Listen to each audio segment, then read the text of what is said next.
My name is Tryphena Latifah, and I am 32 years old. 2 years ago, I collapsed on the floor of my own dining room, gasping for air while my heart hammered against my ribs. I thought I was dying. My mother thought it was the perfect time to offer our guests more gravy. She stepped right over my trembling legs, smiled at the neighbors, and told them my anxiety was acting up again. She lied. And that single lie was the foundation of a trap meant to strip me of my agency, my wealth, and my freedom. Then, 6 months ago, my family sat smugly in a pristine medical office in Rochester, waiting for a doctor to declare me legally incompetent. The doors opened, but the specialist who walked in was not the corrupt psychiatrist they paid for. When my mother heard the words leaving the doctor's mouth, all the color drained from her face. Before we get into this, please take a moment to like and subscribe, but only if this story truly resonates with you. And drop your age in the comments. I want to know who is listening right now.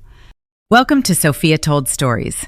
Now let me take you back to a frigid Sunday evening in Plymouth, Minnesota, and the exact moment I realized my family was trying to erase me.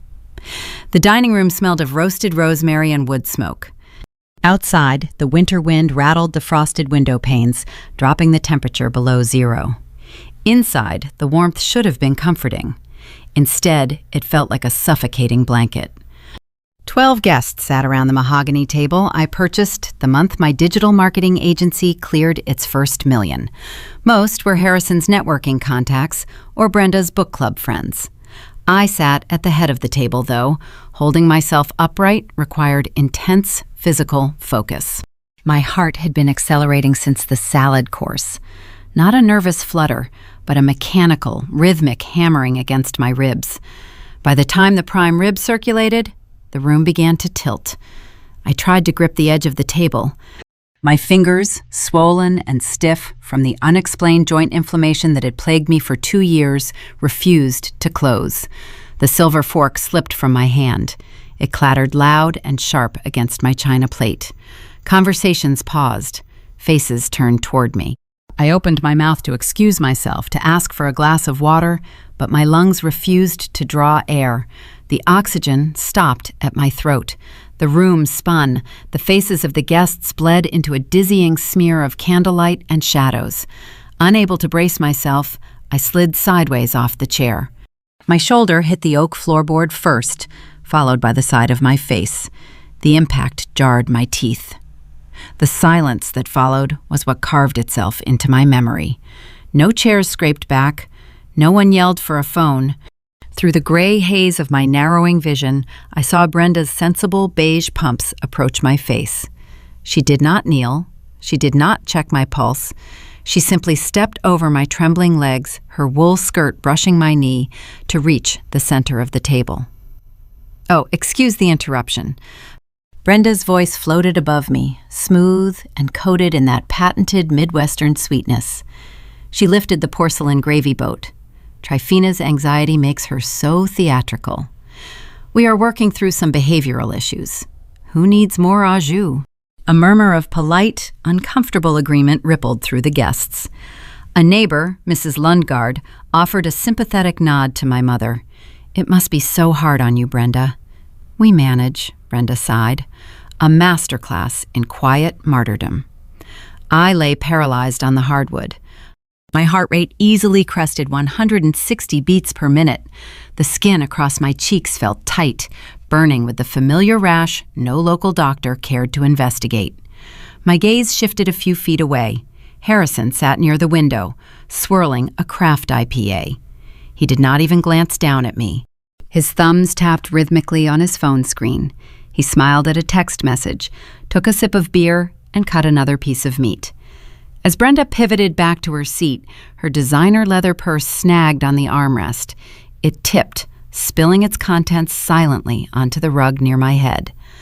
A compact mirror, a tube of lipstick, and a thick, cream-colored envelope. The paper was heavy, official. My vision swam, but the embossed letterhead caught the dining room light just inches from my nose. Garrick and Croft, probate and estate law. Below the seal, typed neatly on the front, was my full legal name. My chest burned, starved for oxygen, but the real suffocation came from the realization settling like ice in my veins. My mother, stepping over my breathless body, was not just an act of cruelty. They were not ignoring my illness. They were curating it. Every public collapse, every neighborly whisper, every dismissed symptom was being weaponized for a legal narrative I could not yet see.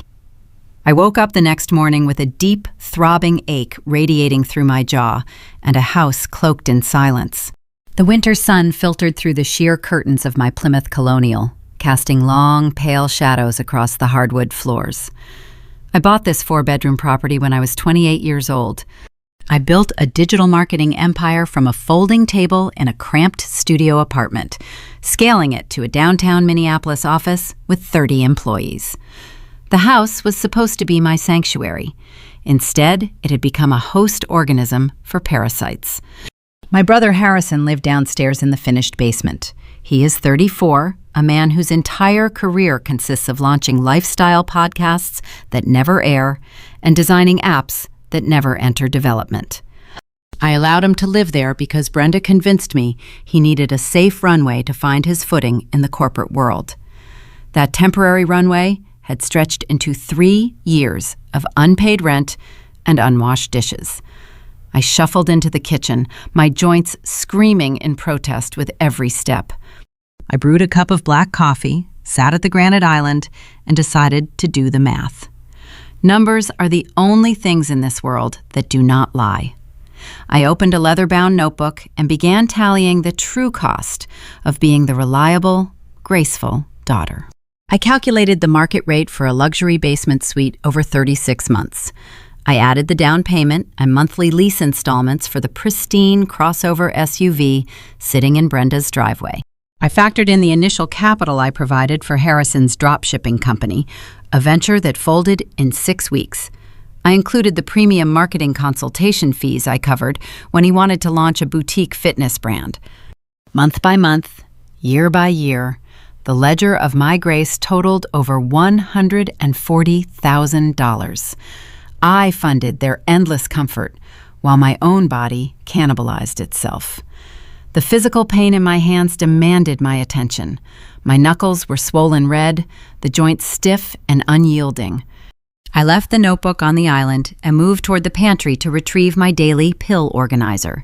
It is a simple plastic container with the days of the week printed in bold black lettering across the lids. My morning routine usually involved high-dose anti-inflammatories and prescribed vitamin supplements to combat the chronic fatigue. I popped open the lid for Monday. The familiar white ovals were gone. In their place sat 2 small, pale blue tablets. I picked one up, turning it over in my palm to read the tiny alphanumeric code imprinted on the surface. A quick search on my phone confirmed the staggering reality. They were heavy, unprescribed sedatives, benzodiazepines. The exact classification of pharmaceuticals used to treat severe panic disorders or induce deep, prolonged sleep. Brenda had been volunteering to organize my medication for the past 2 months, claiming my hands were too stiff to handle the child-proof pharmacy caps. She was not helping me heal. She was keeping me docile. She was chemically altering my reality to fit her narrative. The recent brain fog, the inexplicable exhaustion, the inability to stay awake during important client conference calls. It was not just my failing immune system. It was her. The betrayal settled in my stomach like a lead weight. I needed to focus on logistics. I walked into my home office and opened my business laptop to pay the emergency room copay from a hospital visit earlier that month. The secure banking portal loaded on the screen, demanding my 2-factor authentication code. I waited for my cell phone to buzz. The screen remained dark. I clicked the prompt to resend the code. Nothing happened. I opened my account security settings and viewed the active protocols. The recovery phone number ended in 4 digits I recognized instantly. It was Brenda's personal cell phone. A cold sweat broke across the back of my neck. I bypassed the standard login sequence, utilizing the backdoor administrative access I built when I coded the agency's original financial infrastructure. What I found waiting in the secure corporate portal made the stolen pills pale in comparison. In the pending documents folder, there was an approved application for a $50,000 small business loan. The guarantor on the paperwork was my agency. The applicant was Harrison. He had forged my digital signature, utilized my private employee identification number, and routed all the bank approval notifications directly to my mother's device, so I would never see the emails. The disparate pieces of the puzzle slammed together with sickening clarity. The envelope from the probate law firm spilling out of Brenda's purse at the dinner party. The unprescribed sedatives hidden in my daily pill box. The forged corporate loan draining my operational liquidity. They were bleeding my company dry while simultaneously building a documented legal case that I was mentally unfit to manage my own empire. They needed me foggy, exhausted, and hysterical. They needed a public collapse in front of the neighbors. And they needed all of it to happen before I noticed the missing funds. Most people would scream. They would march down the basement stairs, kick open the door, and demand answers. They would throw the blue pills in their mother's face and threaten to call the police. But screaming is a primary symptom of hysteria, and hysteria was the exact product they were selling to the neighborhood. I did not shed a single tear. The grief had been burned out of me, replaced by a crystalline, icy clarity. I picked up my phone and dialed the direct line to my private wealth manager. I did not bother with pleasantries. I instructed him to freeze all external transfers from my corporate operating accounts immediately. I revoked every authorized user protocol attached to my name. I initiated a quiet, systematic transfer of my personal liquid wealth into an offshore holding trust out of the Cayman Islands, creating a legal fortress impenetrable by local probate courts. By the time I closed my laptop, the intricate trap my family spent months building was resting on an empty vault. They thought they were dealing with a fragile, sick woman. They forgot who built the empire they were trying to steal. I walked back to the pantry, placed the blue pills gently into the Monday slot, and snapped the plastic lid shut. I needed to prepare for the next phase of their charade. Brenda was driving me to a medical appointment this afternoon, and I needed to see exactly how deep her lies ran in our own community. The plush interior of Brenda's crossover SUV felt less like a vehicle and more like a rolling interrogation cell. The heated leather seats did nothing to soothe the deep, radiating ache in my lumbar spine. Brenda gripped the steering wheel with manicured fingers, humming a soft, tuneless melody. She had insisted on driving me to the local clinic, framing the gesture as a mother's tender duty following my dining room collapse. In truth, it was a secure prisoner transport. Snowbanks lined the pristine suburban streets of Plymouth, the morning frost catching the pale sunlight. Brenda navigated the icy roads with practiced ease. Her reputation in this town was her most prized asset. She served as the president of the Regional Homeowners Association and the lead coordinator for the annual hospital charity gala. In her world, perception was reality. She curated her image with the precision of a diamond cutter. Right now, her newest project was painting her highly successful daughter as a tragic, hysterical burden. I stared out the passenger window, my hands resting in my lap. My knuckles were visibly swollen, the skin pulled tight and painted a bruised, angry red. Every bump in the road sent a jolt of raw electricity through my hips and knees. I focused on maintaining a slow, even breathing pattern. If I showed pain, she would call it panic. If I spoke, she would twist the words. I was learning the terrifying discipline of playing the prey while secretly building an arsenal. We pulled into the parking lot of the Suburban Medical Center. Dr. Thomas Harding had been our general practitioner since I was in middle school. He was a cornerstone of the local community, a man who prioritized country club golf handicaps and charity dinners over continuing medical education. He knew Brenda socially, which made him the perfect pawn for her grand design. Inside the waiting room, the air smelled of generic antiseptic and stale vanilla air freshener. The receptionist, a woman named Carol who attended the same Sunday service as my mother, beamed the moment we walked through the glass doors. Brenda immediately deployed her weaponized charm. "Carol, it is so wonderful to see you," Brenda purred, leaning against the reception desk. "I just had to bring my girl in today. We had quite the scare last night. The stress of running her little internet business is just tearing her nerves apart." Carol offered me a look of deep, condescending pity. "Oh, Tryphena, you need to listen to your mother. She worries about you day and night." I managed a weak, tight-lipped smile. The effort required to pull the corners of my mouth upward felt monumental. My immune system was currently staging a full-scale rebellion against my own organs, yet the local consensus was that I simply needed a nap and a hobby. The nurse called my name, guiding us into examination room 4. I climbed onto the crinkling paper of the patient table. The ambient temperature in the room was freezing, causing my inflamed joints to stiffen further. When Dr. Harding entered, he did not look at my chart. He did not look at me. He walked straight toward Brenda, offering a warm handshake and a familiar grin. "Brenda, Tom, how is the new sunroom edition coming along?" he asked, slipping his stethoscope around his neck. "Oh, the contractors are dragging their feet, but we hope to have it finished by spring," she replied, her tone bright and conversational. "But Tom, we are here because of Tryphena. Her episodes are escalating." Harding finally turned his attention to me. He offered a practiced, paternal sigh. "What seems to be the trouble today?" I took a slow breath, determined to present clinical facts. My resting heart rate spiked to 160 last night. I am experiencing severe joint inflammation, chronic fatigue, and a recurring malar rash across my cheeks. I need comprehensive autoimmune blood panels. Before Harding could process my request, Brenda stepped forward. She placed a gentle, manicured hand directly onto the doctor's forearm. The gesture was intimate, a silent communication between peers that bypassed the patient entirely. "Tom, she works 80-hour weeks," Brenda whispered, pitching her voice into a register of maternal despair. "She is barely sleeping.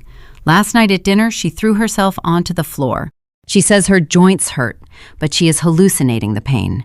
Her mind is just racing so fast, she cannot tell what is real anymore. We are terrified she might hurt herself if she continues this manic behavior." I watched the shift happen in real time. Harding's posture relaxed. The clinical curiosity vanished from his eyes, replaced by the comfortable, easy narrative my mother handed him.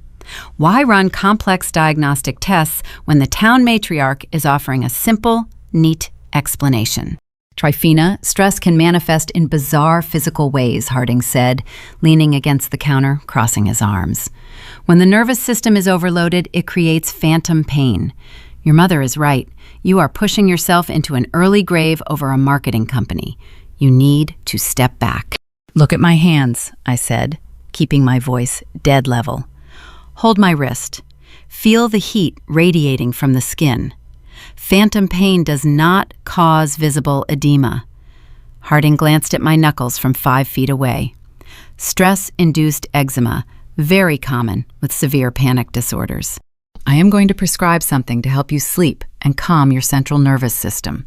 He reached for his prescription pad, scribbling rapidly. I sat on the examination table, the crinkling paper beneath me sounding like shattering glass. The medical betrayal was a distinct, sharp flavor in the back of my throat. This man took an oath to do no harm, yet he was actively participating in my destruction because challenging a prominent country club acquaintance was socially inconvenient. The gaslighting had reached a clinical, documented level. If I raised my voice right now, if I demanded a different doctor, or if I threw the diagnostic tools at the wall, it would only cement their narrative. It would be recorded in my permanent medical file as a hysterical outburst.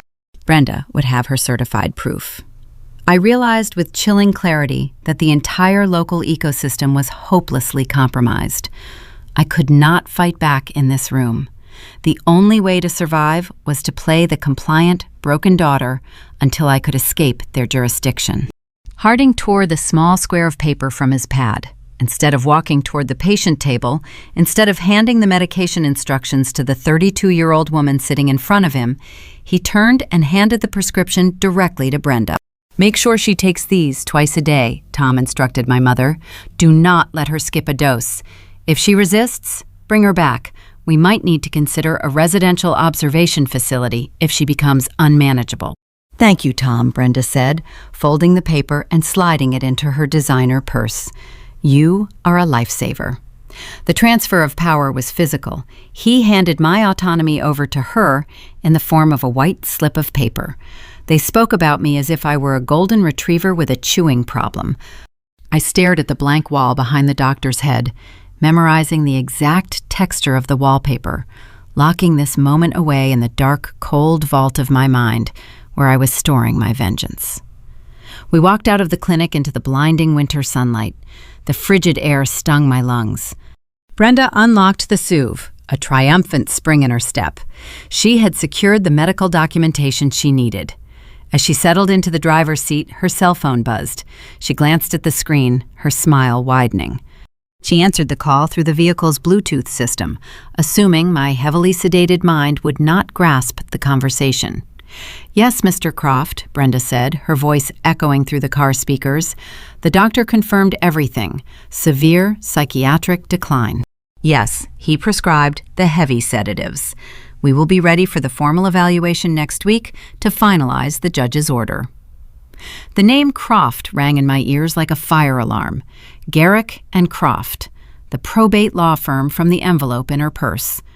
I leaned my head against the cold passenger window, closing my eyes. They were not just stealing my money, they were moving to steal my legal personhood. Brenda was organizing a court-mandated evaluation to seize control of my life. I had less than 7 days before a judge signed away my freedom. The moment we pulled into the driveway, I needed to make a phone call of my own, to a man who specialized in tearing predatory families apart. The digital clock on my bedside table read 3 a.m. when I finalized the encrypted email to Julian Reed. Finding him had been a deliberate, meticulous process. I could not use any law firm operating within a 50-mile radius of Plymouth. Brenda's social tentacles reached deep into the local country clubs and charity boards, and I needed an apex predator who operated outside her jurisdiction. Julia, based in Chicago, a senior partner specializing in complex estate litigation and corporate defense. He possessed a reputation for dismantling predatory conservatorships and stripping negligent fiduciaries of their licenses. I wired a substantial retainer from my newly established offshore holding trust, ensuring he was officially on the clock before the sun rose. The initial video consultation took place the following afternoon. I sat at my home office desk, the heavy oak door locked, a noise-canceling headset secured over my ears. Harrison was in the basement below me, presumably recording another phantom podcast, completely unaware that the financial floor beneath him had vanished. Julian appeared on the screen, a man in his late 50s with sharp analytical features and a pristine charcoal suit. He did not waste time offering sympathetic platitudes about my physical condition or my family's betrayal. He operated with the cold, brutal efficiency I desperately needed. "Miss Latifah," Julian began, his voice a low, steady cadence, "I received your authorization forms and initiated a comprehensive public records search through the Fulton County Probate Court database. The letterhead you identified from Garrick and Croft is consistent with active litigation." I leaned closer to the monitor. Litigation implies a lawsuit. Who are they suing? They are not suing anyone, Tryphena. Julian adjusted his glasses, his gaze piercing through the digital connection. 3 weeks ago, your mother and brother filed a formal petition for a medical and financial conservatorship over you. They are petitioning the court to declare you mentally incapacitated, citing severe, escalating psychiatric instability. The air in my office grew thin. The term conservatorship echoed in my mind, a legal mechanism designed to protect the elderly or the profoundly disabled, transferring their autonomy to a court-appointed guardian. Brenda was not just trying to steal my money. She was trying to legally erase my personhood. If the judge granted the petition, my mother would gain total control over my medical decisions, my personal bank accounts, and my digital marketing agency. I would be reduced to a ward of the state, a prisoner in my own home, while she liquidated my life's work. What evidence did they submit? I asked, my voice remarkably steady despite the adrenaline surging through my system. Julian shared a document on the screen. It was a sworn, notarized affidavit bearing Harrison's signature. I read the paragraphs, the black text illuminating the depth of their delusion. My sister, Tryphena Latifah, has exhibited profound paranoid behavior, the affidavit read. She is delusional and a danger to her own finances. She has ceased rational communication with her family and frequently suffers from hysterical episodes, resulting in physical collapse. As her primary caregivers, my mother and I are requesting immediate intervention to protect her corporate assets from her own reckless deterioration. The audacity was staggering. The man who had forged my signature on a $50,000 loan application just days prior was swearing, under penalty of perjury, that I was a danger to my own finances. They had engineered the public collapses by switching my medication. They had secured the medical documentation of hysteria from Dr. Harding. The trap was intricately woven, and I was standing dead center in the crosshairs. We need to file an immediate injunction, I said, rubbing the swollen, inflamed knuckles of my right hand. We need to contest the petition. Julian shook his head, a subtle, grim movement. We will contest it, but an injunction right now tips our hand too early. We need to let them believe the trap is functioning perfectly. According to the court docket, the judge requires an independent medical evaluation before signing the final conservatorship order. Your mother has scheduled that evaluation for next Thursday in Rochester. Rochester, I repeated, the geographical detail catching my attention. Why Rochester? Why not Dr. Harding? Harding is a general practitioner. A conservatorship requires a specialist, usually a licensed psychiatrist, Julian explained. Garrick and Croft arranged for a doctor affiliated with a private clinic down there. It is a rubber stamp operation, Tryphena. The doctor they selected is notorious for confirming the petitioner's narrative in exchange for exorbitant consultation fees. If you walk into that evaluation next Thursday, you will not walk out with your legal autonomy intact. They are leading you directly to the gallows, and they have paid the executioner to smile while he pulls the lever. The timeline tightened around my neck like a garrote. I had less than 1 week. I stared at the digital copy of Harrison's affidavit, the anger burning away the remaining vestiges of my physical exhaustion. They wanted a medical evaluation. They wanted a definitive diagnosis to present to the judge. I closed the shared document on the screen. Julian, if I provide a superseding medical diagnosis from a superior, unimpeachable medical authority before next Thursday, does that invalidate their petition? Yes, Julian replied, his analytical eyes narrowing with interest. A comprehensive diagnostic report from a top-tier specialist proving a physical illness rather than a psychiatric one destroys their entire narrative. It constitutes grounds for immediate dismissal of the conservatorship and provides the foundation for our civil fraud suit. Do you have a specialist in mind? I glanced at the map of Minnesota hanging on my office wall. Rochester was not just the location of Brenda's corrupt psychiatrist.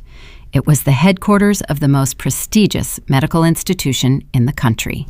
I do, I told my attorney, formulating the counterstrike in real time, but I need you to secure the medical records release forms and prepare the civil litigation files. When we spring the trap, I want them buried so deep under legal action they never see daylight again.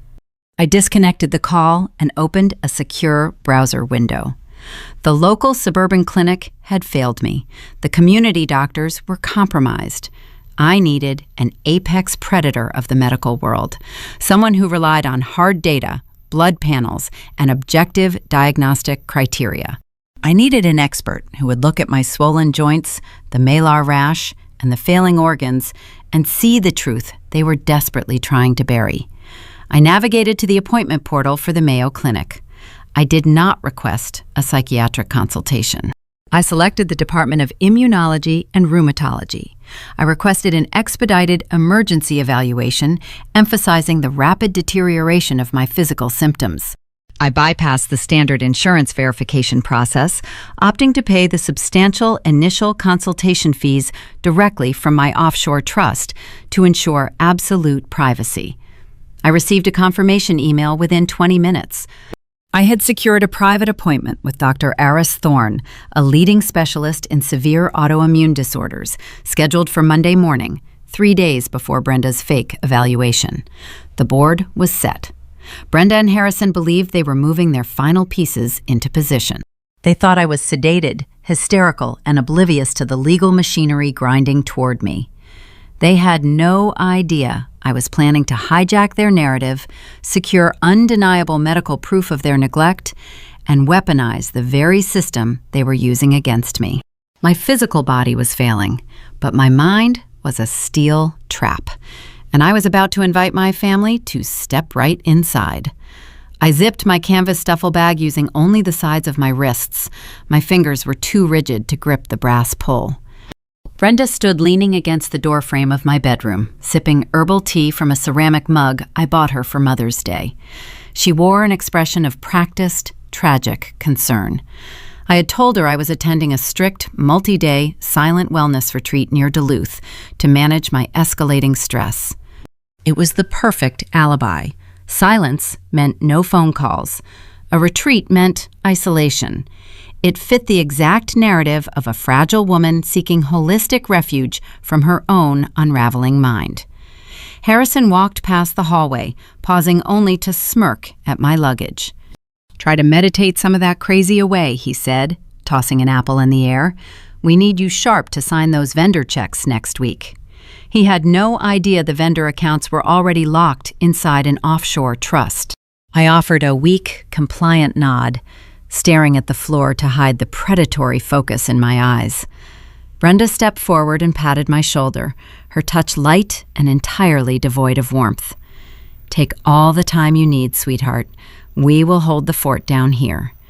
Just remember to take those new pills Dr. Harding gave you. They will help you find your center." I left the house and merged onto the interstate, pointing my vehicle south instead of north. The drive to Rochester took 2 hours. The winter sky hung low and gray, threatening another snowstorm.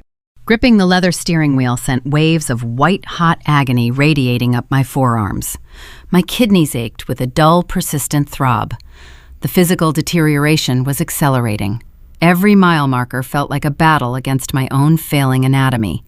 But the pain clarified my purpose. I built a marketing empire by analyzing data, identifying weak points in competitors, and executing flawless strategy.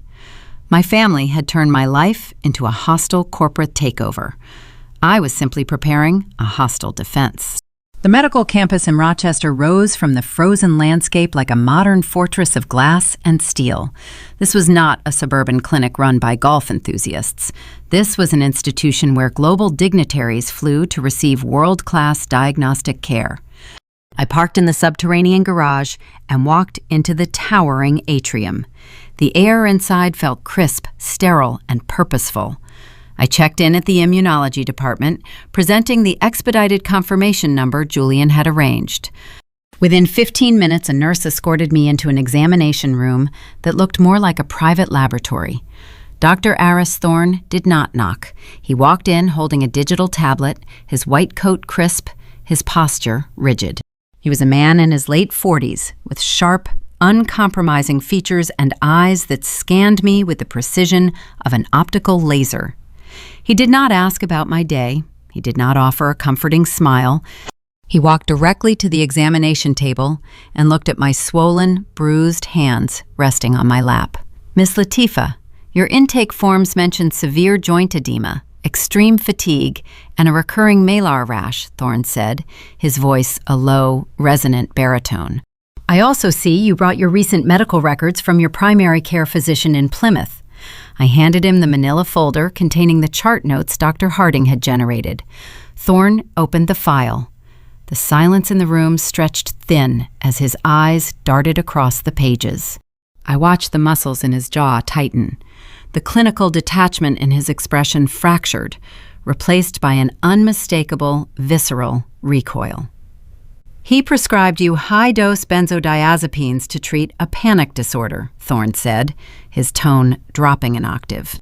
Harding noted that your physical symptoms are psychosomatic manifestations of workplace anxiety. Thorne tossed the manila folder onto the stainless steel counter with a sharp, dismissive thud. He stepped closer, pulling a small penlight from his breast pocket. "Look at me." I raised my chin. He shined the light into my eyes, then gently pressed his gloved fingers against the lymph nodes beneath my jaw. The pressure sent a spike of pain through my neck, making me wince. "You are not suffering from hysteria," Thorne stated, stepping back and pulling off his gloves. "You are suffering from a catastrophic inflammatory response. The edema in your joints is severe. Your skin shows classic signs of systemic autoimmune failure. To prescribe heavy sedatives to a patient in an active inflammatory crisis is not just negligent, it is borderline malpractice. The sedatives are masking your body's distress signals, while your internal organs sustain active damage." The validation hit me like a physical blow. For 2 years, my mother had convinced everyone I was losing my mind. Now, standing in front of an apex medical authority, the truth was laid bare in 60 seconds. "I need comprehensive proof," I told him, keeping my voice steady despite the tremor in my chest. "I need every blood panel, every scan, every biopsy required to definitively prove this is a physical disease. And I need it done quietly. My family is currently attempting to use that false psychiatric diagnosis to strip me of my legal autonomy." Thorne stared at me, his analytical mind processing the gravity of the legal threat. He picked up his digital tablet and began tapping the screen with rapid, deliberate strikes. "I am admitting you for immediate inpatient testing," he said. "We are bypassing the standard outpatient queue. You need a renal ultrasound, an echocardiogram, and a full anti-nuclear antibody screening. Because you flagged a security concern regarding your family, I am placing your admission under a privacy protocol. You will be registered under the pseudonym Jane Doe. Your records will be locked behind a restricted firewall. If anyone calls this hospital asking for Tryphena Latifah, the staff will report that no such patient exists here." A nurse arrived moments later with a wheelchair, bypassing the waiting room entirely and escorting me to a private suite on the 7th floor. The room was silent, overlooking the sprawling, snow-covered city. A technician drew 8 vials of blood. Another wheeled in a portable ultrasound machine. I lay in the hospital bed, the heavy burden of fighting to be believed finally lifting from my shoulders. The medical cavalry had arrived. But as the technician applied the cold gel to my abdomen to check my failing kidneys, a new, urgent reality set in. Thorne returned to the room just as the sun began to set. "We expedited the lab work," he told me, reviewing the preliminary ultrasound scans. "But comprehensive autoimmune results take time. The specific antibody markers require cultivation. We will not have the definitive, irrefutable diagnostic paperwork until Thursday morning." Thursday morning, the exact day Brenda had scheduled my fake psychiatric evaluation across town. I needed those test results to destroy their conservatorship petition, but I also needed to be sitting in that fraudulent evaluation room when the trap snapped shut. I could not be lying in a hospital bed under an alias while the probate judge waited for my mother to present her hired psychiatrist's report. I had to orchestrate a scenario where Brenda happily drove me to her chosen execution site, only to find the firing squad had been replaced by my own personal army. I looked at the stark white ceiling of the hospital room, calculating the precise logistical maneuvers required to hijack my own psychological evaluation without tipping my hand. The sterile hum of the hospital ventilation system provided a constant, numbing soundtrack to my isolation. I had spent 3 days in the private suite at the Mayo Clinic, enduring a battery of invasive tests under my pseudonym. Nurses drew vials of blood at dawn, technicians wheeled me through magnetic resonance imaging machines before noon, and specialists monitored my vital signs through the long, restless nights. The physical toll was exhausting, but the psychological relief of being treated as a reliable witness to my own suffering kept me anchored. Wednesday evening arrived with a heavy snowfall that blanketed the city of Rochester in pristine white. The door to my suite clicked open. Dr. Aris Thorne stepped over the threshold carrying a thick, dark blue binder. He did not offer a polite greeting. His jaw was set tight, the lines around his mouth deepening as he pulled a chair directly to the side of my hospital bed. He sat down, placing the heavy binder onto the overbed table. "We have the cultivated antibody results," Thorne stated, his voice a low, gravelly current that commanded the room. "I want to walk you through the data before we discuss the prognosis." I nodded, gripping the edge of the thin cotton blanket. My knuckles throbbed, but I ignored the pain. I needed the truth. "You tested positive for high titers of anti-nuclear antibodies," Thorne began, opening the binder to reveal pages of dense, highlighted laboratory metrics. "Specific, your blood shows a devastatingly high concentration of double-stranded DNA antibodies, alongside anti-centromere patterns. This is not a single isolated disorder. You are battling a severe overlapping syndrome. You have advanced systemic lupus erythematosus, compounded by systemic sclerosis." The names of the diseases hung in the clinical air. They were heavy, terrifying medical terms, yet hearing them spoken aloud felt like breathing pure oxygen for the first time in 2 years. Thorne turned the page, his expression hardening into something resembling cold steel.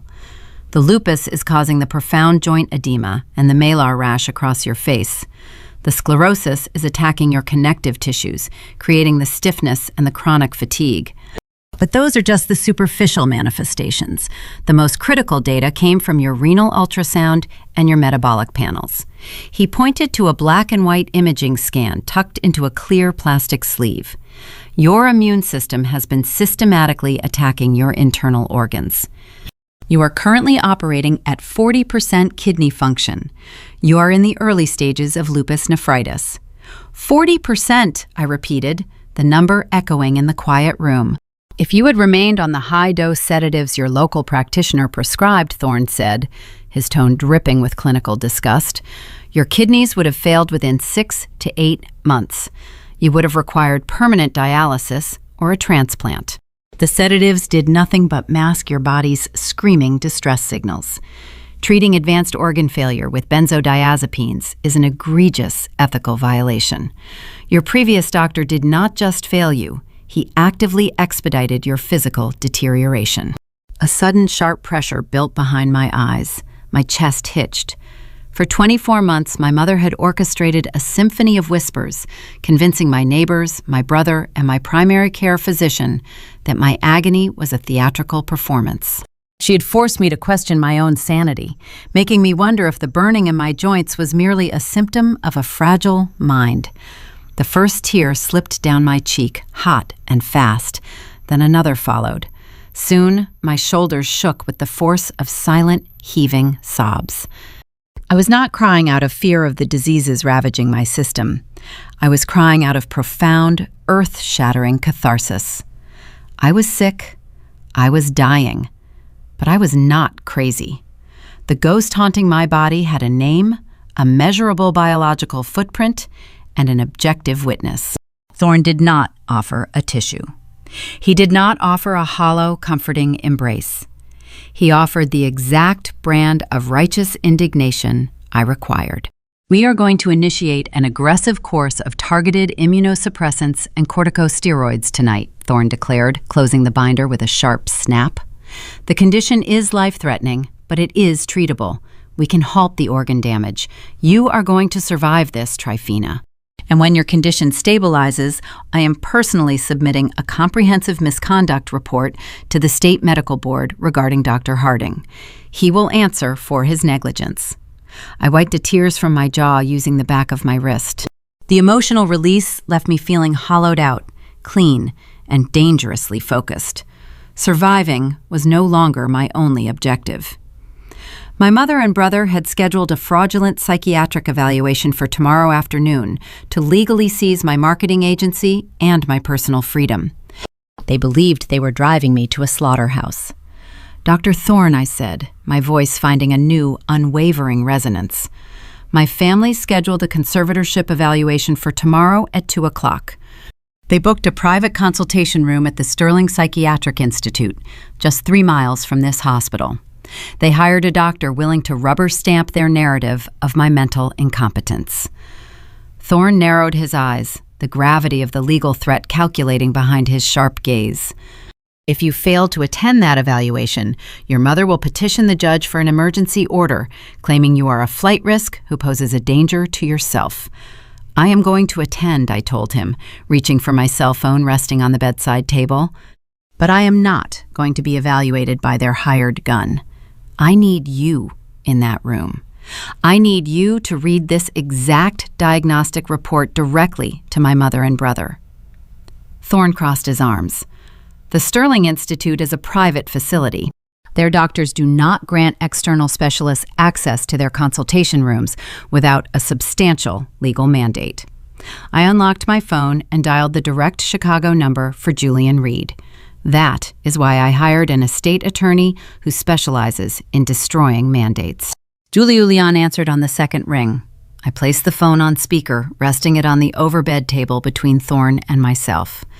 I briefed my attorney on the definitive lupus and sclerosis diagnosis, the 40% kidney function, and my intention to hijack tomorrow's psychiatric appointment. Julian listened to the medical details in characteristic silence. When I finished, the sound of his keyboard clacking echoed through the speaker.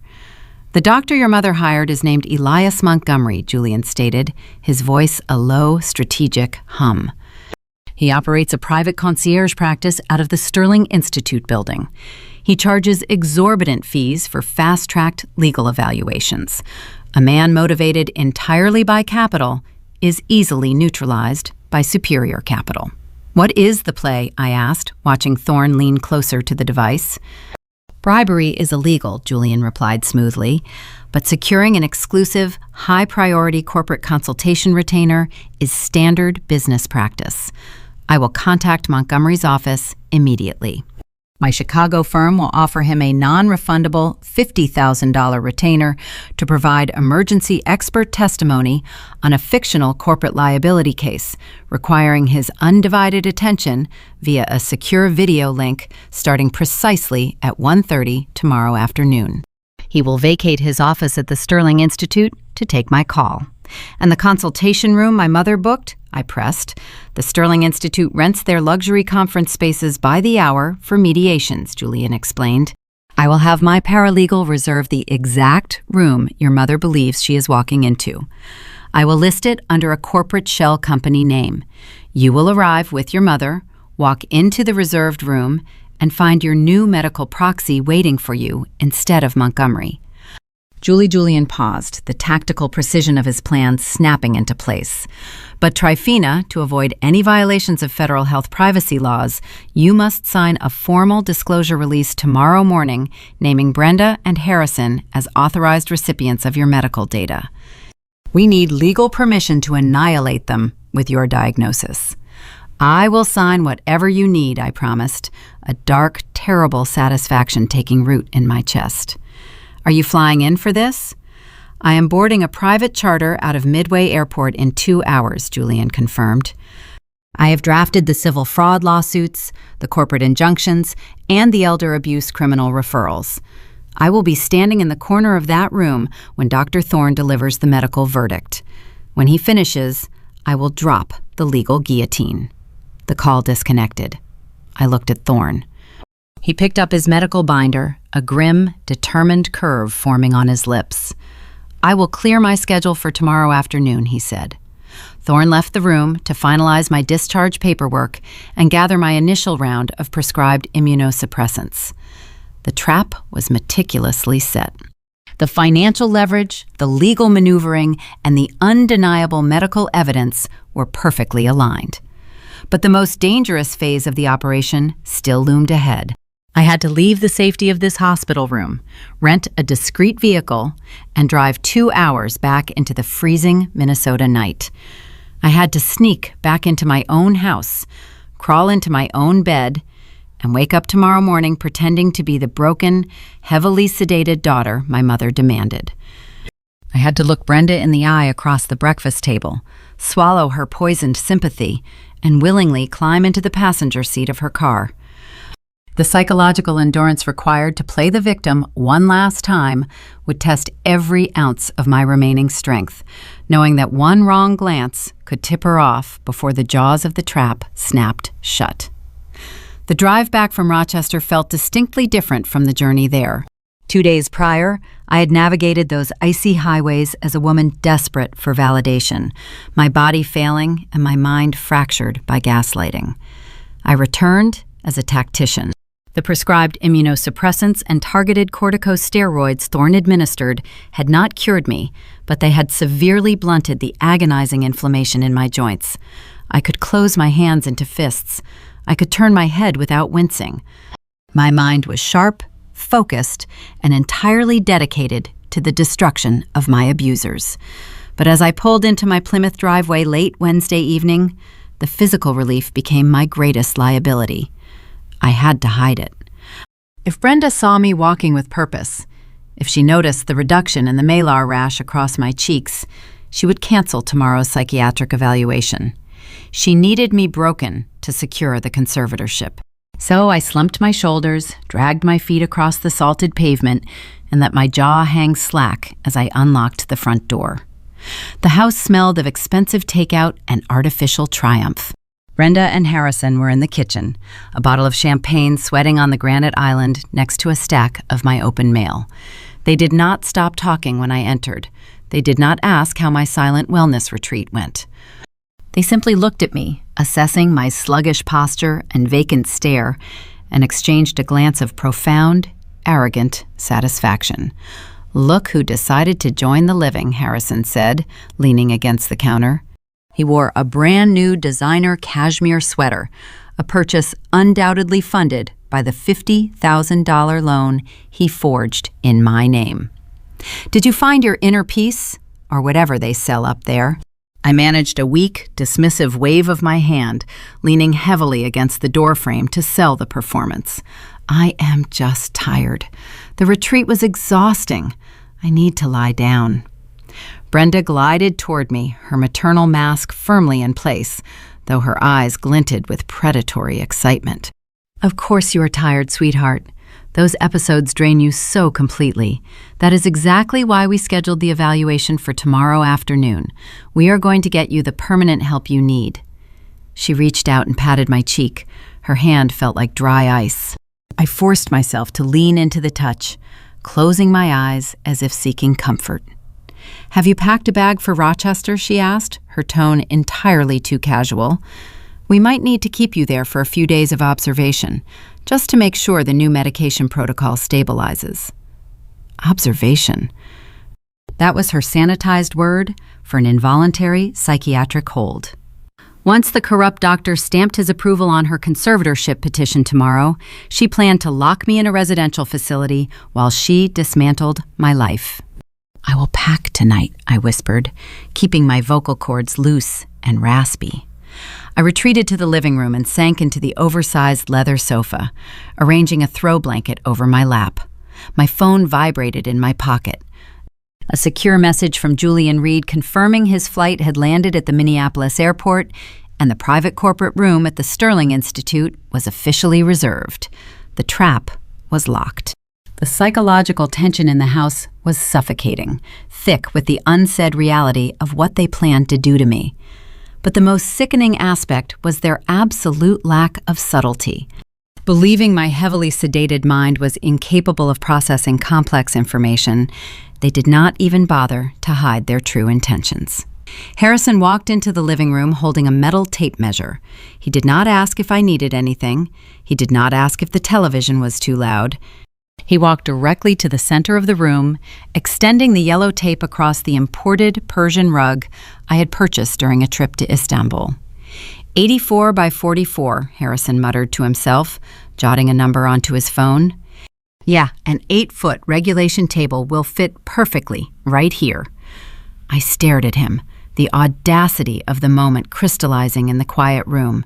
"You are getting a pool table I asked, keeping my voice flat, devoid of the righteous fury burning in my chest. Harrison did not even look up from his screen. "Oh yeah, since you will be getting extended treatment, Mom and I figured we should maximize the entertaining space. The basement is a little cramped for hosting the podcast crew. And honestly, this room has always felt too formal. We need a more relaxed vibe for the agency rebrand." The agency rebrand. He spoke the words with the casual entitlement of a man who believed he had already won the lottery. He was not just planning to steal my company.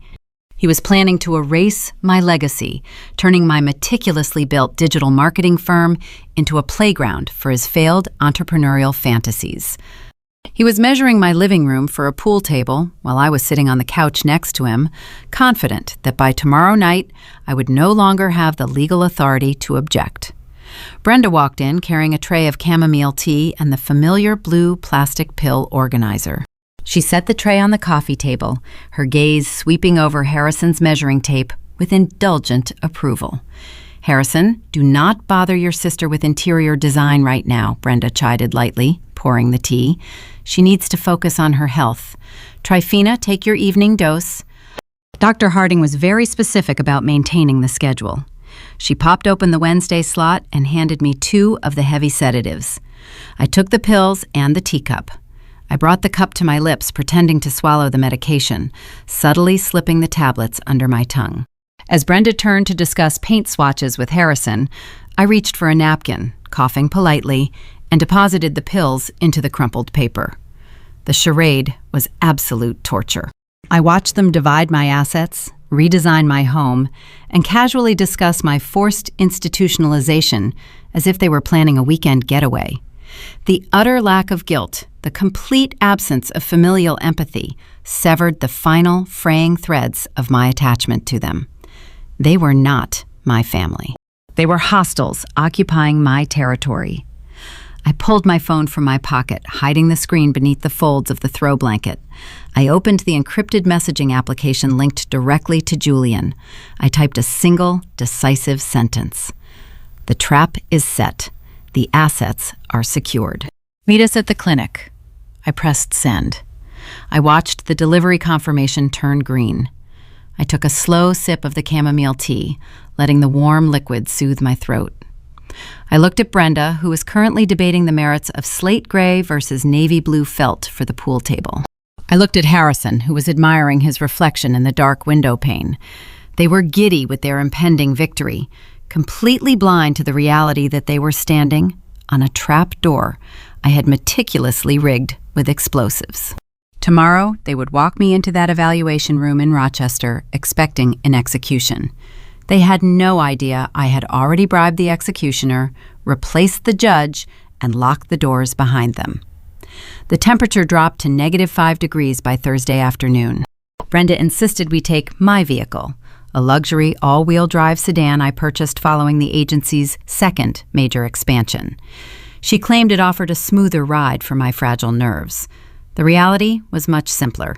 She wanted to drive my car because she believed it belonged to her now.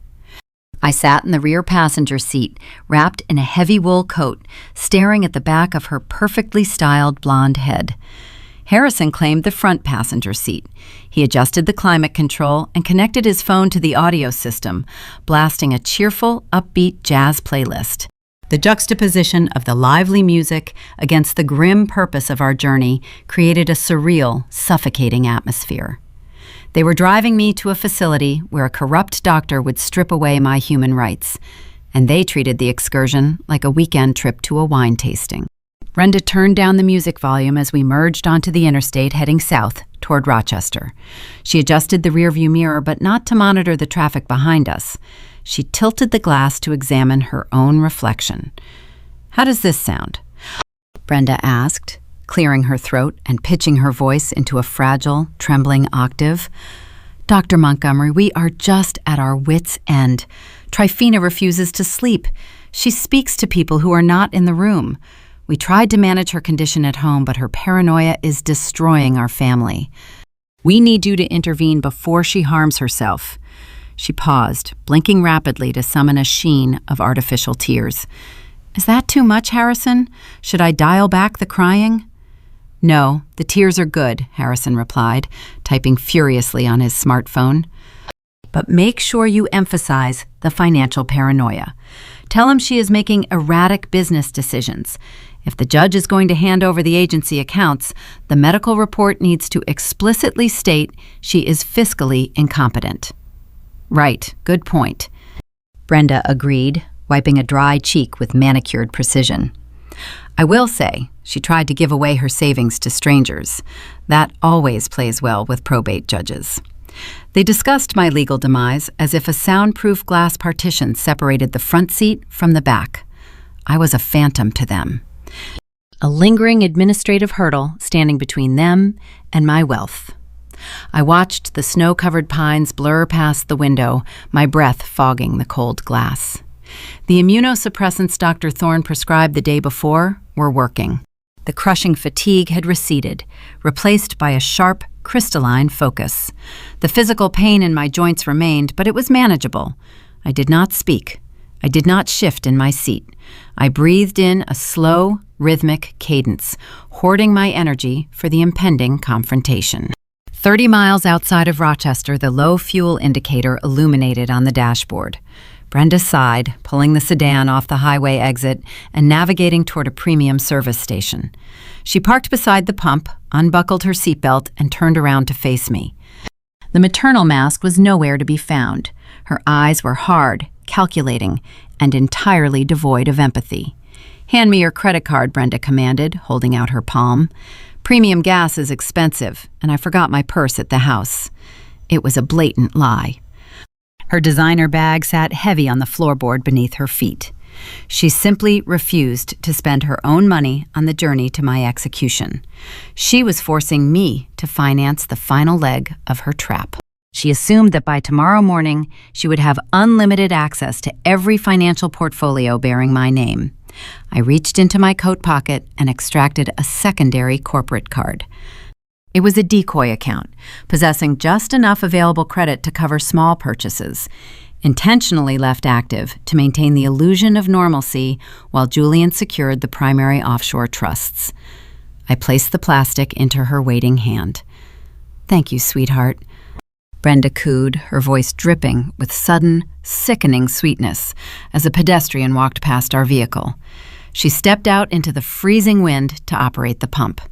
Inside the silent car, Harrison chuckled. The sound grated against my nerves like sandpaper. He held his phone up, capturing a quick selfie with the frozen landscape visible through the windshield, and sent it to his wife. "Jessica is already looking at lake houses," Harrison announced to the empty air, oblivious to my sharp, predatory gaze fixed on the back of his neck. "She found a property up in Wayzata, 5 bedrooms, private dock. She wants to know if we should liquidate your stock portfolio immediately or wait for the new quarter to maximize the capital gains." He did not expect an answer. I did not provide one. My brother, a man who had never successfully launched a single business venture, was currently deciding how to spend the fortune I built through years of relentless grit. He believed his forged loan application was the opening move of a grand financial victory. He possessed no idea it was actually the criminal evidence Julian Reed would use to secure a felony indictment. Brenda returned, bringing a gust of frigid air with her. She tossed the credit card onto the center console, not even bothering to hand it back to me. She shifted the vehicle into drive, merging back onto the highway for the final stretch. The landscape grew increasingly barren, a stark white expanse stretching toward the horizon. The Minnesota winter is unforgiving, burying everything weak beneath layers of ice. My family thought I was the weak thing, buried under their lies, trapped in a failing body, sedated into submission. They mistook my unbroken silence for defeat. They perceived my stillness as the ultimate surrender. They did not understand the difference between prey freezing in terror and a hunter holding their breath before pulling the trigger. "We are almost there," Brenda announced, her voice trembling with genuine, bubbling anticipation. "The Sterling Institute is just off the next exit. Remember, Tryphena, let me do the talking. Dr. Montgomery is very busy, and we do not want to confuse him with your manic rambling." I looked at her eyes reflected in the rearview mirror. I offered a slow, deliberate nod. It was the only movement I had made in an hour. The sedan glided off the interstate, navigating the pristine, plowed streets of the medical district. The Sterling Institute appeared on the left, a modern structure composed of dark glass and polished steel, designed to project an aura of expensive, discreet psychiatric care. Brenda pulled into the visitor parking lot, securing a spot near the front entrance. She turned off the engine. The sudden silence in the cabin was deafening. Showtime. Harrison muttered, shoving his phone into his pocket and unlatching his door. I stepped out of the vehicle, the bitter wind slicing through my wool coat. My legs were steady. My vision was perfectly clear. I looked at the dark glass doors of the Institute. Brenda and Harrison walked ahead of me, their shoulders squared, projecting the righteous burden of tragic caregivers. They walked toward the private consultation room they had booked, expecting to meet their hired, corrupt physician. They were ready to finalize the paperwork that would end my life as a free woman. I followed a few paces behind, stepping smoothly into their footprints in the fresh snow, ready to introduce them to the immunologist and the ruthless estate attorney currently waiting in the shadows. Stepping through the automatic sliding glass doors of the Sterling Institute felt like crossing the threshold into a parallel reality. The blast of forced hot air pushed back against the frozen Minnesota chill we carried in on our coats. The architecture inside was imposing and deliberate, featuring walls paneled in dark walnut and floors paved in gleaming white marble. It looked less like a medical facility and more like the lobby of an elite corporate bank. This was a sanctuary where profound wealth came to hide its indiscretions behind layers of non-disclosure agreements and concierge medicine. Brenda did not walk toward the front reception desk. She glided. She carried herself with the practiced, effortless grace of a seasoned gala chairwoman stepping up to a podium to accept an award. Harrison followed close behind her, offering me a gentle, patronizing shove between my shoulder blades to keep my momentum moving forward. I maintained my sluggish, shuffling gait, letting my chin rest near my chest, playing the hollowed-out shell they expected me to be. The receptionist, a young woman wearing a tailored gray suit and a discreet headset, looked up from her dual monitors. "How may I help you today?" she asked in a hushed, deferential tone suited for a library. Brenda placed her designer handbag onto the marble counter. She did not lower her voice to match the receptionist. Instead, she projected her words, ensuring the sound carried across the quiet, expansive waiting area where half a dozen other affluent patrons sat reading financial magazines. "We are the Latifah family," Brenda announced, her tone dripping with manufactured, fragile sorrow. "We have a 2:00 appointment for a mandatory psychiatric conservatorship evaluation. I am the mother, and this is the primary patient." The word conservatorship hung heavy in the pristine air. I could feel the eyes of the strangers shifting toward me. I saw an older businessman lower his newspaper, his brow furrowing in curiosity. I watched a woman clutching a silk designer scarf offer Brenda a look of profound, silent solidarity. This lobby was Brenda's natural element. She was weaponizing public sympathy in real time, isolating me through neighborhood theater before we even reached the doctor. Harrison sighed heavily, rubbing his temples to sell the image of the exhausted, devoted son bearing the tragic burden of his sister's shattered mind. A heavy oak door opened down the adjacent corridor. A male nurse holding an encrypted tablet stepped into the lobby. "Latifah party," he called out, his voice strictly professional. Brenda offered the receptionist a brave, trembling smile, retrieved her purse, and led our procession. We walked down a long, wide hallway lined with abstract expressionist paintings, meant to soothe frayed nerves. The ambient noise of the lobby faded, replaced entirely by the muffled thud of our footsteps, sinking into the plush, sound-absorbing carpeting. The nurse stopped in front of a frosted glass door marked Conference Suite B. He opened it, gesturing for us to enter, then pulled the heavy door shut from the outside, locking the latch with a definitive click. The room was vast and intimidating. A long, polished mahogany table dominated the center of the space, surrounded by high-backed, ergonomic leather executive chairs. The far wall featured floor-to-ceiling windows overlooking the frozen, windswept medical campus. Sitting at the very head of the table was Dr. Eris Thorne. He was not wearing the traditional white clinical coat that Brenda expected. He wore a dark, meticulously tailored charcoal suit, his hands resting flat on either side of a thick, ominous blue binder. Standing in the far corner, cloaked in the shadows cast by the window blinds, was Julian Reed. The estate attorney held a slim leather briefcase, his expression as unreadable and hard as carved granite. Brenda did not falter. Her monumental arrogance created a fatal, blinding cognitive deficit. She expected a rubber stamp operation, so she perceived a rubber stamp operation. She assumed the imposing man at the head of the table was a senior colleague of the doctor she originally hired, perhaps a chief evaluator brought in to handle high-net-worth litigation cases. She glanced briefly at Julian in the corner, instantly dismissing the shark-dressed man as a court reporter or a legal clerk assigned to document the official proceedings. She did not ask for credentials. She did not demand introductions. She simply assumed she owned the narrative. "Doctor," Brenda said, pulling out a chair midway down the long table. She settled into the leather seat, crossing her legs with elegant poise and smoothing her skirt. "Thank you for accommodating us on such short notice. I know your schedule must be incredibly demanding." Thorne did not respond verbally. He simply stared at her, his dark eyes analyzing her performance with the cold precision of a scientist observing a volatile pathogen spreading under a microscope. He gestured vaguely toward the empty chairs opposite her. Harrison took the seat beside our mother. He leaned back, resting his ankle across his knee, projecting the picture of relaxed entitlement. I took the chair directly across from them, keeping the wide expanse of mahogany between us. I maintained my slumped posture, staring blankly at the polished wood grain of the table, focusing on my breathing to suppress the adrenaline spiking in my blood. "This entire process has been devastating for our family," Brenda continued, leaning forward and pressing her hands together as if locked in prayer. "My daughter, Tryphena, built a wonderful little business. We were so proud of her initial success, but the stress fractured her. Over the past 24 months, her mental decline has been catastrophic."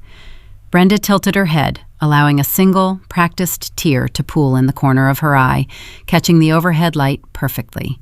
She experiences severe visual and auditory hallucinations. She claims her joints are swelling, that her skin is burning, but our local specialists have confirmed these are psychosomatic manifestations of deep, untreated trauma. Last Sunday, she threw herself onto our dining room floor during a dinner party, screaming that she could not breathe. It was a manic display designed to terrorize our guests and punish me for trying to help her.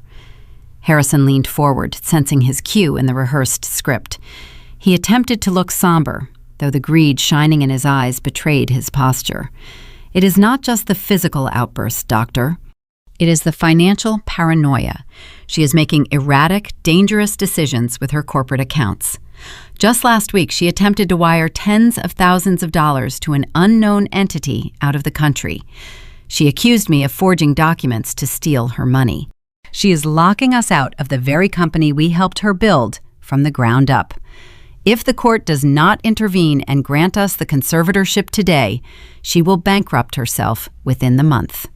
I sat perfectly still, listening to my brother project his own felony crimes onto my medical record. I listened to my mother twist my failing organs into a narrative of deliberate psychological warfare. They were handing over the exact ropes required to hang themselves, documenting their malicious intent on the record in front of two expert witnesses they foolishly believed were their paid accomplices. Thorne remained silent, his gaze fixed on Brenda. He slowly opened the thick blue binder resting on the table. The sound of the heavy paper turning echoed like a gunshot in the quiet conference room.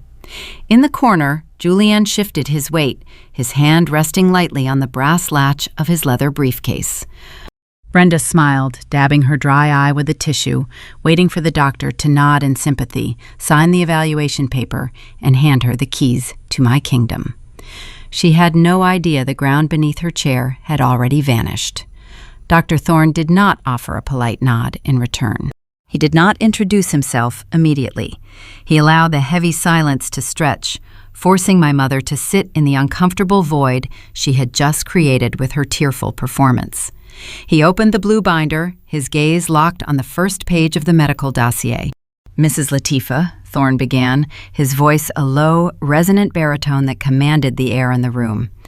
"You scheduled this appointment under the assumption that you would be meeting with Dr. Elias Montgomery to finalize a psychiatric evaluation." "Yes," Brenda replied, a hint of confusion threading through her confident facade. "The probate court requires his signature before the judge will grant the emergency conservatorship order next Tuesday. Dr. Montgomery is currently occupied on a priority consultation with a Chicago-based legal firm," Thorne stated smoothly, gesturing toward Julian Reed standing in the shadows. "He transferred this appointment to my authority due to the catastrophic nature of the patient's physical symptoms. I am Dr. Aris Thorne. I am not a psychiatrist. I am a board-certified immunologist and the lead diagnostician for the Autoimmune Research Division at the Mayo Clinic." Brenda blinked, the polished veneer cracking just a fraction. "An immunologist," she repeated, the word stumbling awkwardly from her lips. "I do not understand. Tryphena is suffering from an acute mental breakdown. We do not need an immunologist." "You need an immunologist because your daughter is not suffering from a mental breakdown," Thorne countered, his tone hardening into clinical steel.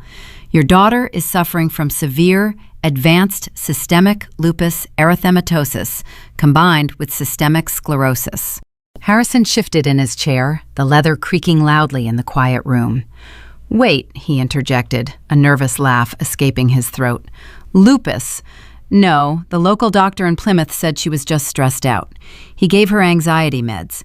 She throws herself on the floor for attention." Thorne turned his piercing gaze toward my brother. "She throws herself on the floor because her immune system is actively destroying her connective tissues and attacking her internal organs." Thorne flipped a page in the binder, withdrawing a series of high-resolution imaging scans and laboratory printouts. He slid them across the polished mahogany table, arranging them directly in front of Brenda and Harrison. "These are the results of a comprehensive inpatient diagnostic panel conducted over the past 72 hours, Thorne declared, tapping a long, severe finger against the glossy paper. "Miss Latifah possesses a staggeringly high concentration of double-stranded DNA antibodies. The swelling in her joints is not a phantom symptom of a frantic mind. It is profound, destructive edema. The rash across her face is not stress-induced eczema. It is a classic malar manifestation of an autoimmune crisis." Brenda stared at the scans, her mouth opening and closing like a fish pulled onto dry land. The script she had rehearsed for months was suddenly useless. The narrative of the tragic mother bearing the burden of a crazy daughter was disintegrating under the harsh, objective light of scientific fact. "But Dr. Harding," Brenda stammered, pointing a manicured nail at the paperwork, "he prescribed the sedatives. He said she was hysterical." "Dr. Harding committed an egregious act of medical negligence." Thorne cut her off, his voice rising in volume, vibrating with professional fury. "He prescribed heavy central nervous system depressants to a patient in the middle of a catastrophic inflammatory event. He masked her body's desperate distress signals. And because you insisted on maintaining that fraudulent psychiatric narrative, her condition went untreated for 24 months." Thorne pulled another document from the binder, a stark white sheet covered in bold red metrics. "This is the renal ultrasound report," he said, his words dropping like anvils onto the table. "Her immune system is attacking her kidneys. She is currently operating at 40% renal function. She is in the early stages of lupus nephritis. If she had remained on the sedatives you forced her to take, her kidneys would have failed completely within 6 months." Harrison's smartphone slipped from his fingers, clattering onto the floorboards with a sharp smack. He did not bend down to retrieve it. He sat frozen, staring at the red numbers on the paper in front of him. "You sat in your home," Thorne continued, relentless and merciless in his delivery, watching this young woman suffer unimaginable physical agony. You watched her joints swell until she could barely hold a fork. You watched her collapse because her inflamed organs could not process enough oxygen. And instead of seeking proper medical intervention, you fed her unprescribed benzodiazepines to keep her docile while you filed legal paperwork to steal her assets. "I did not steal anything," Brenda shrieked, the Minnesota nice facade shattering completely, revealing the desperate, panicked woman beneath. "I am her mother. I was trying to protect her company from her erratic behavior." "You are not here for a conservatorship," Thorne stated, leaning forward, resting his fists on the table. "You are here to be officially notified of severe, life-threatening medical neglect." The silence that followed was profound. It was not the polite, uncomfortable silence of a dinner party interrupted by a falling body. It was the heavy, suffocating silence of absolute shame. The medical evidence was irrefutable. The blood panels did not lie. The ultrasound scans did not hallucinate. I sat at the opposite end of the table, my posture perfect, my breathing steady. I watched my mother stare at the polished wood grain, her jaw clenched so tight I thought her teeth might crack. I watched my brother stare at his empty hands, the arrogant entitlement evaporating from his posture, replaced by the terrifying realization that he had built a mountain of debt on a foundation of sand. Not one of them looked up from the floor. The weaponized shame pinned them to their chairs. They were trapped in a room with a medical authority who despised them, holding undeniable proof of their cruelty. They had spent 2 years trying to convince the world I was crazy. In 5 minutes, Dr. Thorne had legally and medically certified that they were the monsters. But the medical revelation was only the first half of the execution. The physical diagnosis destroyed their conservatorship petition and secured my bodily autonomy. Now it was time to address the financial parasite bleeding my company dry. I looked toward the shadowed corner of the conference room. Julian Reed stepped forward into the light, his slim leather briefcase in hand. The estate attorney placed the briefcase onto the table, the brass latches snapping open with a sound like a cocking hammer. The medical diagnosis saved my life, but the legal documents waiting inside that briefcase were designed to end theirs. The silence in the conference room was no longer just a symptom of shock. It had become a physical weight pressing down on my mother and brother, a localized gravity created by Dr. Thorne's irrefutable medical verdict. The psychological warfare they had waged against me for 24 months was dismantled in less than 5 minutes. But destroying their narrative was only the prerequisite. The true objective was destroying their capability to ever threaten me again. I looked toward the shadowed corner of the room, offering a single, imperceptible nod. Julian Reed stepped forward. The estate attorney did not possess Thorne's simmering, righteous medical fury. Julian operated with the cold, mechanical precision of an executioner who had performed this exact ritual 1,000 times. He walked to the edge of the mahogany table and placed his slim leather briefcase onto the polished surface. The brass latches snapped open, the sound echoing like dual gunshots in the quiet room. "Dr. Thorne has established the medical baseline of your fraud," Julian began, his voice a smooth, flat baritone that commanded immediate authority. "I am here to establish the legal consequences." Brenda flinched, her eyes darting from Thorne to Julian, the reality of her situation finally penetrating her arrogance. "Who are you?" she demanded, her voice rising in a shrill, panicked octave. "You have no right to be here. This is a private medical evaluation." Julian ignored her outburst entirely. He extracted a staggering stack of legal files from the briefcase, each bound in heavy red cardstock. He dropped the primary stack onto the center of the table. The resulting thud made Harrison jump in his leather chair. "My name is Julian Reed," he stated, his gaze locking onto Brenda with the intensity of a predator studying cornered prey.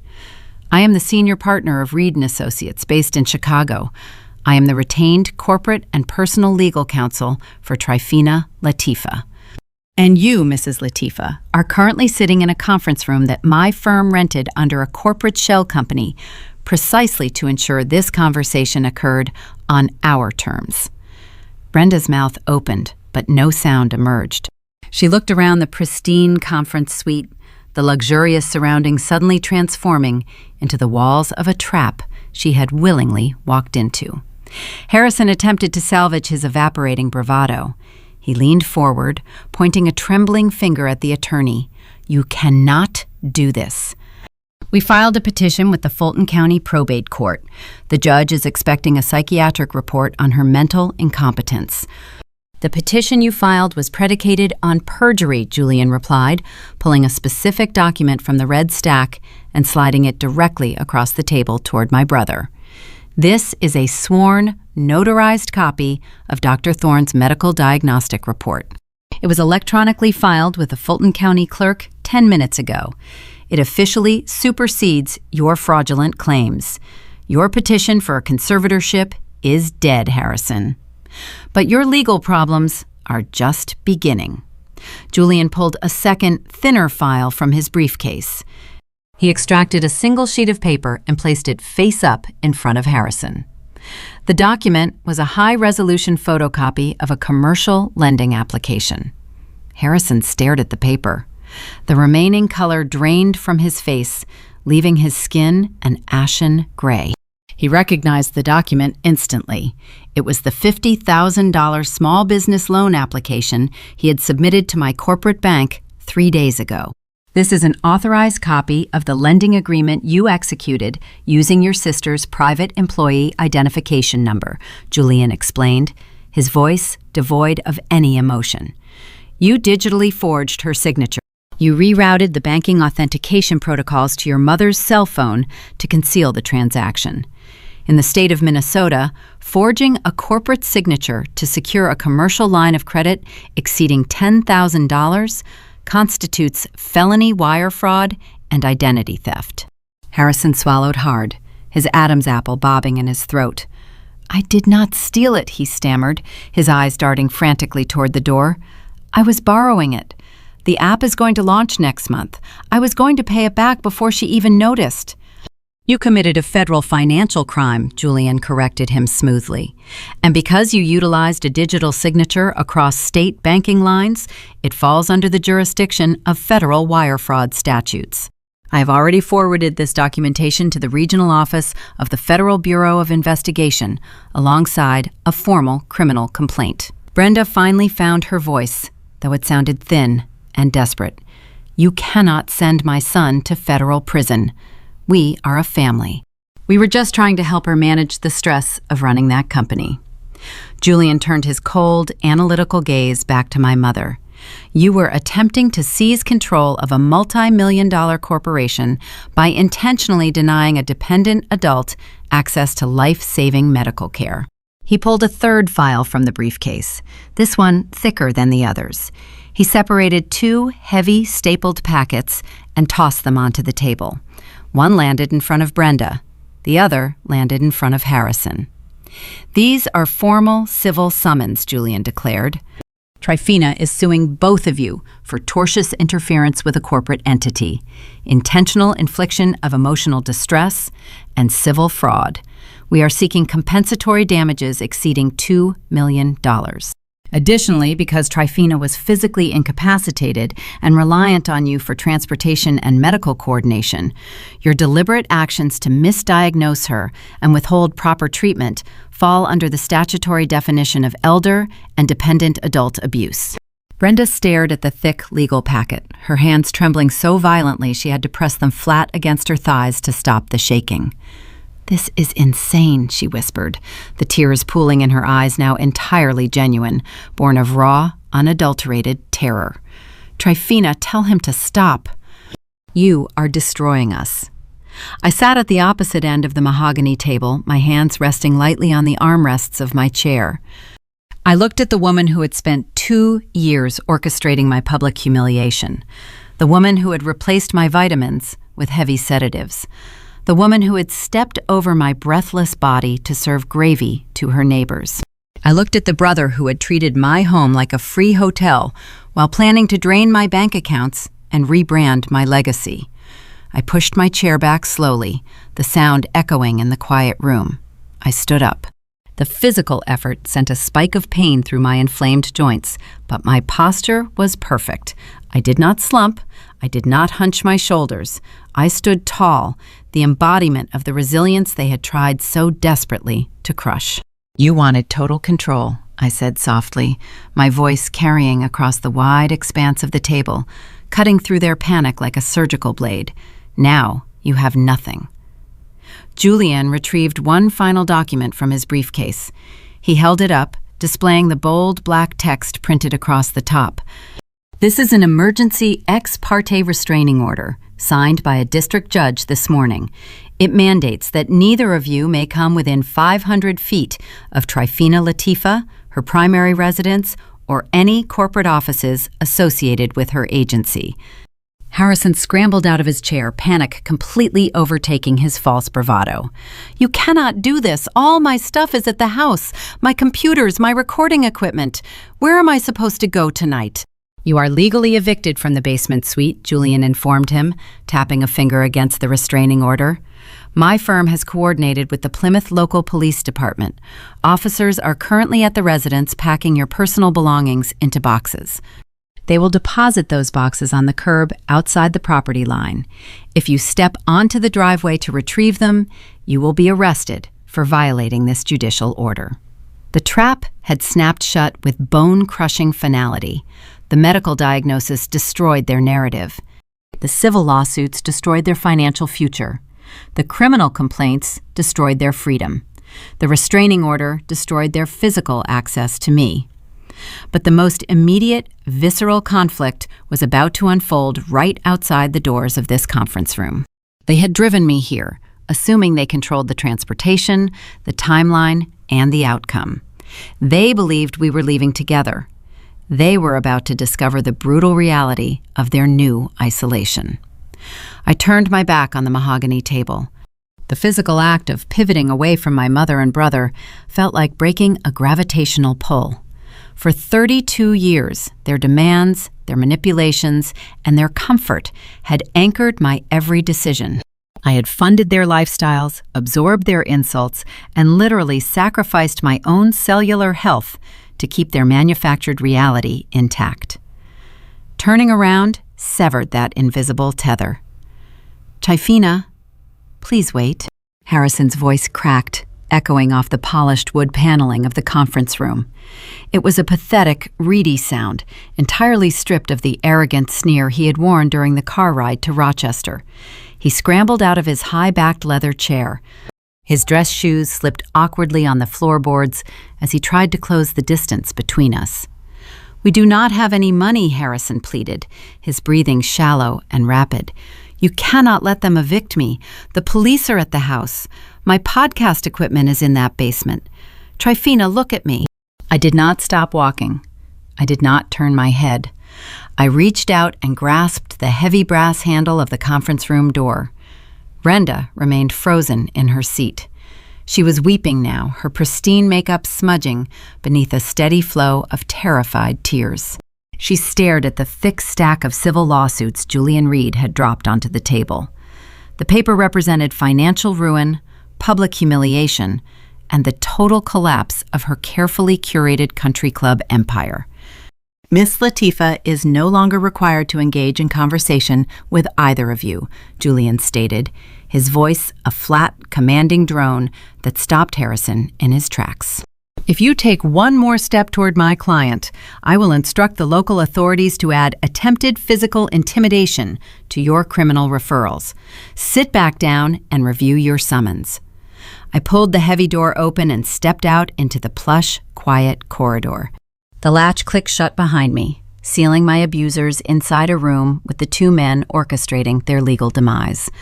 The hallway stretched out before me, lined with abstract expressionist paintings and soft recessed lighting. I took a deep, steadying breath. The air outside the conference room tasted clean. My joints still ached and my kidneys throbbed with a dull, persistent morning, but the crushing psychological weight was gone. I walked down the corridor with slow, deliberate steps, my posture upright, my chin elevated. When I reached the grand marble lobby, the receptionist in the tailored gray suit looked up from her dual monitors. A uniformed security guard stood near the reception desk, monitoring the front entrance. I approached the counter, resting my hands lightly on the cool stone surface. "Excuse me," I said, maintaining a polite, even tone. "I am a registered patient here, and I need to report a security disruption." The receptionist straightened in her chair, her professional demeanor instantly shifting into high alert. "How can I assist you, ma'am?"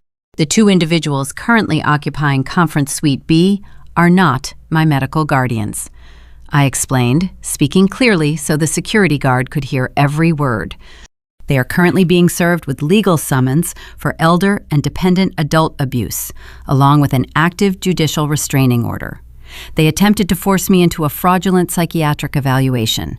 They are highly agitated, hostile, and they are disrupting this facility. I am leaving the premises now, but for the safety of your staff, they need to be escorted off the property immediately." The security guard tapped his radio earpiece, his posture rigid. "Understood, ma'am. We do not tolerate hostile domestic situations on clinic grounds. I will call for backup and handle the removal. Are you safe to travel to your vehicle?" "I have private transportation waiting outside," I replied. "Thank you for your swift attention to this matter." I turned away from the desk and walked toward the automatic sliding glass doors. Through the transparent panels, the Rochester afternoon looked brutal. The sky was the color of bruised iron, and the wind whipped the freshly fallen snow across the pavement in chaotic, swirling patterns. The temperature sat well below zero. When I was 17 years old, I missed my curfew by 15 minutes because my high school debate tournament ran late. Brenda locked the deadbolt on the front door. She ignored my knocks and turned off her cell phone. I spent that entire December night sleeping on a pile of moving blankets in a neighbor's unheated garage, shivering until my lips turned blue.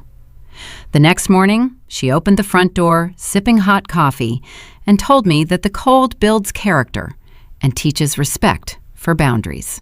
Today, I was returning that exact lesson, amplified by the power of superior capital. The glass doors parted and the bitter Minnesota wind hit my face. I stepped out onto the salted concrete. Idling directly at the curb was a sleek, black Lincoln Navigator. Julian had arranged the executive car service the night before. The driver, a tall man wearing a dark woolen overcoat and leather gloves, stepped out immediately and opened the rear passenger door for me. I climbed into the expansive, heated cabin. The leather seats were pristine, and the quiet hum of the engine blocked out the howling wind. Through the tinted passenger window, I looked across the visitor parking lot. My luxury all-wheel drive sedan was parked exactly where Brenda had left it. Standing beside the driver's side door was another man dressed in a dark jacket. He was a transport contractor Julian had hired. In his hand, he held the secondary electronic key fob I had mailed to my attorney days ago. I watched the contractor press the unlock button. The headlights of my sedan flashed. He climbed into the driver's seat and started the engine. Moments later, the glass doors of the Sterling Institute burst open. Two burly clinic security guards emerged, physically guiding Brenda and Harrison out into the freezing cold. Brenda stumbled onto the icy pavement. She was wearing a thin silk blouse and a lightweight decorative cardigan. Her heavy winter parka was draped over the passenger seat of my sedan. Her designer leather purse, which contained her wallet, her credit cards, her cash, and the keys to her Plymouth home, was resting on the floorboard beneath the glove compartment. She had refused to carry it inside, assuming she would only be in the building long enough to sign my life away. Harrison wore a thin designer sweater. He had left his wool peacoat in the back seat. He frantically patted his pockets, his breath pluming in the freezing air like smoke. He retrieved his smartphone, likely intending to summon a rideshare service. But his digital payment applications were tied directly to the corporate credit cards I had canceled 2 hours ago. Even if he managed to request a vehicle, his primary bank accounts were currently frozen by a federal fraud investigation. His digital independence was an illusion. Brenda wrapped her arms around her shivering torso, her teeth visibly chattering. She looked up and saw my sedan backing out of its parking space. Panic seized her features. She waved her arms, stepping dangerously onto the slippery asphalt. She shouted something lost to the wind, pointing frantically at the moving vehicle. She ran a few steps toward the car, the rubber soles of her sensible beige pumps sliding on a patch of black ice. She caught her balance, but the transport contractor ignored her entirely. He shifted the sedan into drive and accelerated out of the lot, merging onto the main road, heading north toward Minneapolis. Brenda stood in the center of the parking lane, the freezing wind tearing through her thin blouse. She watched the taillights of my car disappear into the gray winter haze. Her transportation, her finances, and her keys were gone. I tapped the glass partition separating me from my driver. We are ready to depart.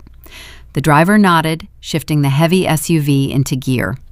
As we pulled away from the curb, I looked through the tinted rear window one last time. Brenda and Harrison stood side by side on the icy concrete. They were 2 hours away from a home they could no longer access. They possessed no coats, no money, and no shelter. The security guards stood just inside the warm lobby, arms crossed, ensuring my family did not attempt to re-enter the building. The isolation they had planned for me had reversed its current. I leaned back into the heated leather seat, closing my eyes as the vehicle carried me toward my new life. They were stranded in the brutal cold, but the true nightmare awaited them back in Plymouth, where a police escort and a shattered public image were currently preparing a much colder reception. The consequences of that Thursday afternoon in Rochester unspooled with terrifying velocity. I had spent 2 years absorbing the slow, corrosive drip of their abuse, assuming the high ground meant suffering in silence. When Julian Reed unleashed the legal arsenal, the destruction was swift, precise, and entirely devoid of mercy. The first domino fell before I even returned to Plymouth. By the time my executive car service navigated the evening rush hour traffic approaching the Twin Cities, local law enforcement had already arrived at my property.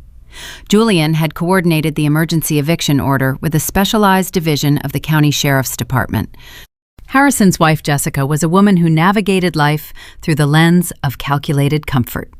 She tolerated my brother's chronic unemployment solely because the arrangement provided her with a luxury basement suite, premium cable, and 0 utility bills. When the sheriff's deputies pounded on the basement door, presenting the immediate vacate order signed by a judge, her calculated comfort evaporated. According to the security footage from my home perimeter cameras, which Julian reviewed the following morning, Jessica did not defend her husband. She did not call him to ask for an explanation. She recognized a sinking ship and sprinted for the lifeboats. She packed 2 oversized designer suitcases, cramming her expensive wardrobe and cosmetic bags into the nylon compartments. She left Harrison's belongings scattered across the floor. When the deputies informed her that Harrison was currently barred from the premises under a restraining order, she did not hesitate. "Tell him to call his lawyer," Jessica informed the deputy. Her voice captured crisp and clear on the patio camera microphone. "I am going to my parents' house in Edina." She wheeled her luggage up the driveway, loaded it into her crossover, and drove away. She did not leave a note. The marriage, much like Harrison's entrepreneurial ventures, required a constant influx of my capital to survive. The moment the funding ceased, the partnership dissolved. Harrison arrived an hour later, stepping out of a standard cab.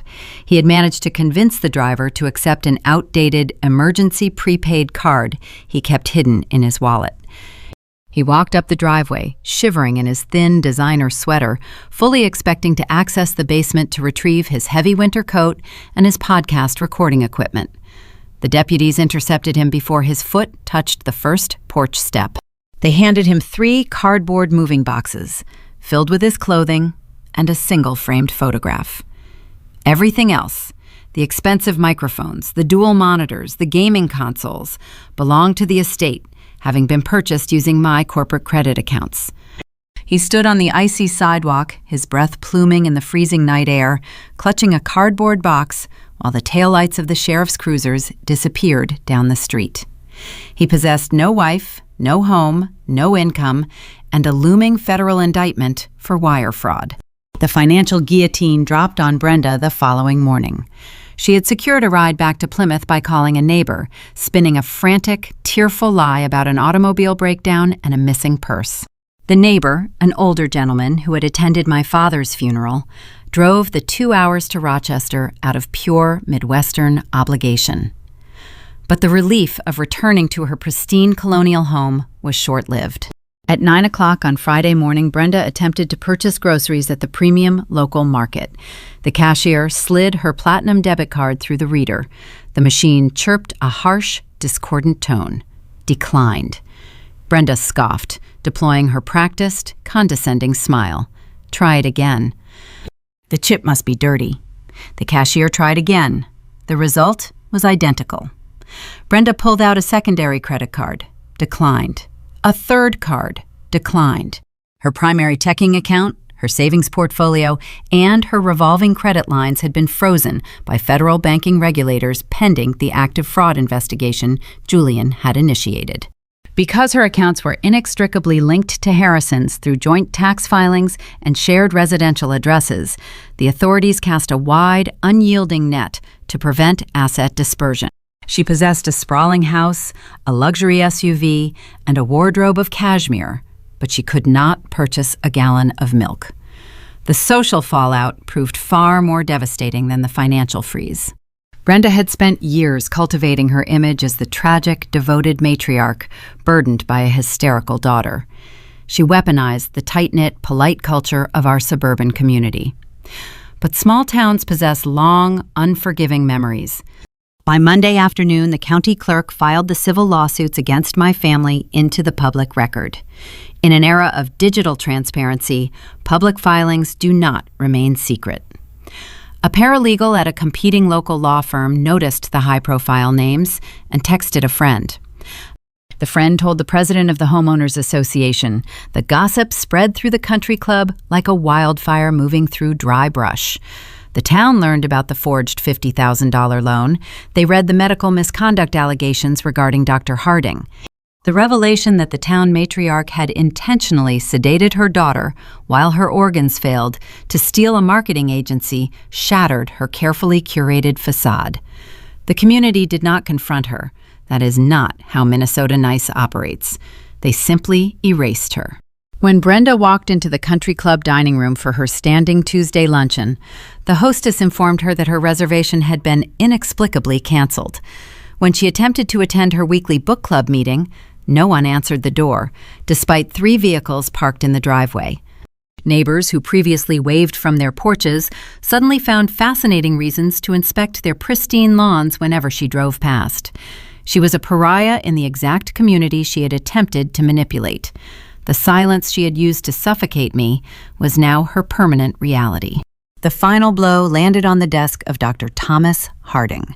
Dr. Thorne delivered on his promise. He compiled a comprehensive, blistering medical review detailing Harding's gross negligence. He submitted the documentation to the state medical board, backed by the legal threat of Julian Reed's civil malpractice suit. The board initiated an immediate formal inquiry. Harding was forced to take an indefinite leave of absence from his suburban clinic. His reputation, built entirely on affable charm and golf handicaps, collapsed under the weight of empirical scientific evidence. He had chosen social convenience over his Hippocratic oath, and it cost him his livelihood. The interlocking systems of power my abusers had utilized to break me, the local medical establishment, the community gossip mill, and the banking infrastructure, had been systematically dismantled and turned against them. But justice, no matter how thorough, does not heal failing organs. While my family navigated their new, devastating reality, my own physical battle was escalating. The immunosuppressants halted the immediate damage, but the medication possessed brutal side effects. The war for my legal autonomy was won, but the war for my physical survival required a different kind of endurance. I had to learn how to exist in a body that had betrayed me, in a world where the people meant to protect me had tried to bury me. 6 months passed. The transition from winter to the brutal humidity of a Minnesota summer mirrored the chaotic, exhausting process of rebuilding my body. The immunosuppressant therapy Dr. Thorne prescribed was not a gentle cure. It was a chemical carpet bombing of my rebellious immune system. The medications left me severely nauseated, prone to opportunistic infections, and profoundly fatigued. My hair thinned, and the steroids caused my face to swell, temporarily altering the features I saw in the mirror every morning. The physical weakness was a daily, inescapable reality. But my spirit had never been stronger. I was no longer expending precious energy fighting to be believed. I was no longer navigating a home seeded with psychological landmines. The energy previously drained by my family's relentless parasitism was redirected entirely into my own survival. I sold the Plymouth Colonial in April. The housing market was aggressive, and a young couple bought the property above asking price. I did not feel a single pang of nostalgia as I signed the closing documents. That house had never been a sanctuary. It was a stage where Brenda directed her tragic theater and a hotel where Harrison squandered my capital. I used a fraction of the profits to purchase a stunning, modern loft in the heart of downtown Minneapolis. The new space featured exposed brick, massive industrial windows overlooking the Mississippi River, and concrete floors that did not echo with the phantom footsteps of my abusers. It was minimalist, secure, and entirely mine. The building possessed a dedicated concierge, 24-hour security, and required key fob access for the elevators.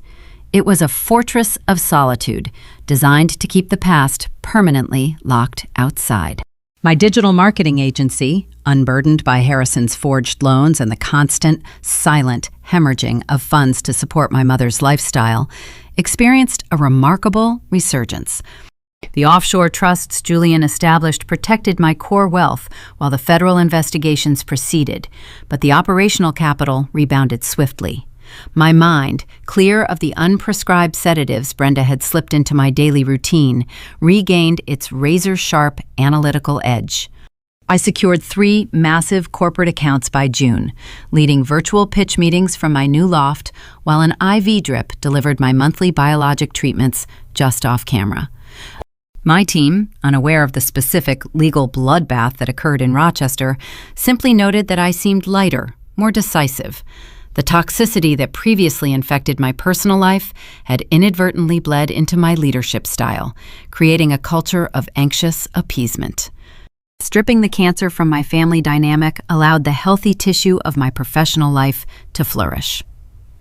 A Tuesday afternoon in late July found me sitting at the expansive quartz kitchen island of my loft. The air conditioning hummed, battling the stifling heat radiating off the city pavement below.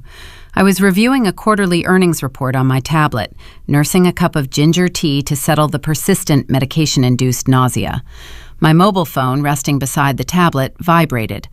The screen illuminated, displaying a restricted number. I had changed my personal contact information months ago. Julian handled all necessary communication regarding the ongoing civil lawsuits and criminal proceedings. However, Brenda, ever resourceful when her survival was threatened, had apparently bypassed my security protocols. I let the call divert to voicemail. I did not feel a spike of adrenaline. My heart rate remained steady. The crippling fear that used to seize my chest whenever my mother demanded my attention was entirely absent. 2 minutes later, the voicemail notification chimed. I tapped the icon, activating the speakerphone feature. Tryphena. Brenda's voice filled the quiet loft. It did not possess the smooth, condescending sweetness she deployed during neighborhood dinner parties. It sounded brittle, thin, and desperate. "I know you are listening," Brenda began, her tone vibrating with a pathetic, manufactured tremor. "You have to call off the lawyers. The bank is foreclosing on the house. Harrison is living in a residential motel, and his public defender says he is facing actual prison time. We have nothing left. You won. You proved your point. But we are your family. You cannot just abandon your own mother to the streets. I need help with the rent. Please, sweetheart. Just a small loan until the accounts are unfrozen." I reached out and tapped the delete icon before she finished the next sentence. The audio file vanished, permanently erased from the server. I did not feel a rush of vindictive triumph. I did not feel a lingering, tragic sorrow for the woman who birthed me. I felt absolutely nothing. The profound indifference was the true victory. The anger that fueled my initial counter-strike in Rochester had burned itself out, leaving a cool, sterilized landscape in its wake. They were no longer the powerful, manipulative monsters haunting my nightmares. They were simply a pathetic consequence of their own malicious greed. They had tried to legally declare me incompetent to steal my wealth, and in doing so, they had handed Julian Reed the exact weapons needed to destroy them. Their current suffering was not my responsibility. It was the mathematical result of their own actions. I had spent 32 years funding their comfort at the expense of my own cellular health. The ledger was permanently closed. I took a slow sip of the ginger tea, turning my attention back to the quarterly earnings report. The revenue projections for the upcoming quarter were exceptional. My physical body was still engaged in a brutal war against lupus and sclerosis, but I possessed the resources, the medical team, and the unyielding willpower to fight it. But the silence in my new loft, the beautiful, unbothered peace, was about to be interrupted. As I swiped to the next page of the financial report, my encrypted email client chimed with a high-priority notification. The sender was Julian Reed. The subject line read, Federal Indictment Status and Civil Settlement Offer. The criminal justice system moves slowly, grinding its gears with bureaucratic lethargy. But when the federal machinery finally aligns its sights on a target, the impact is unavoidable.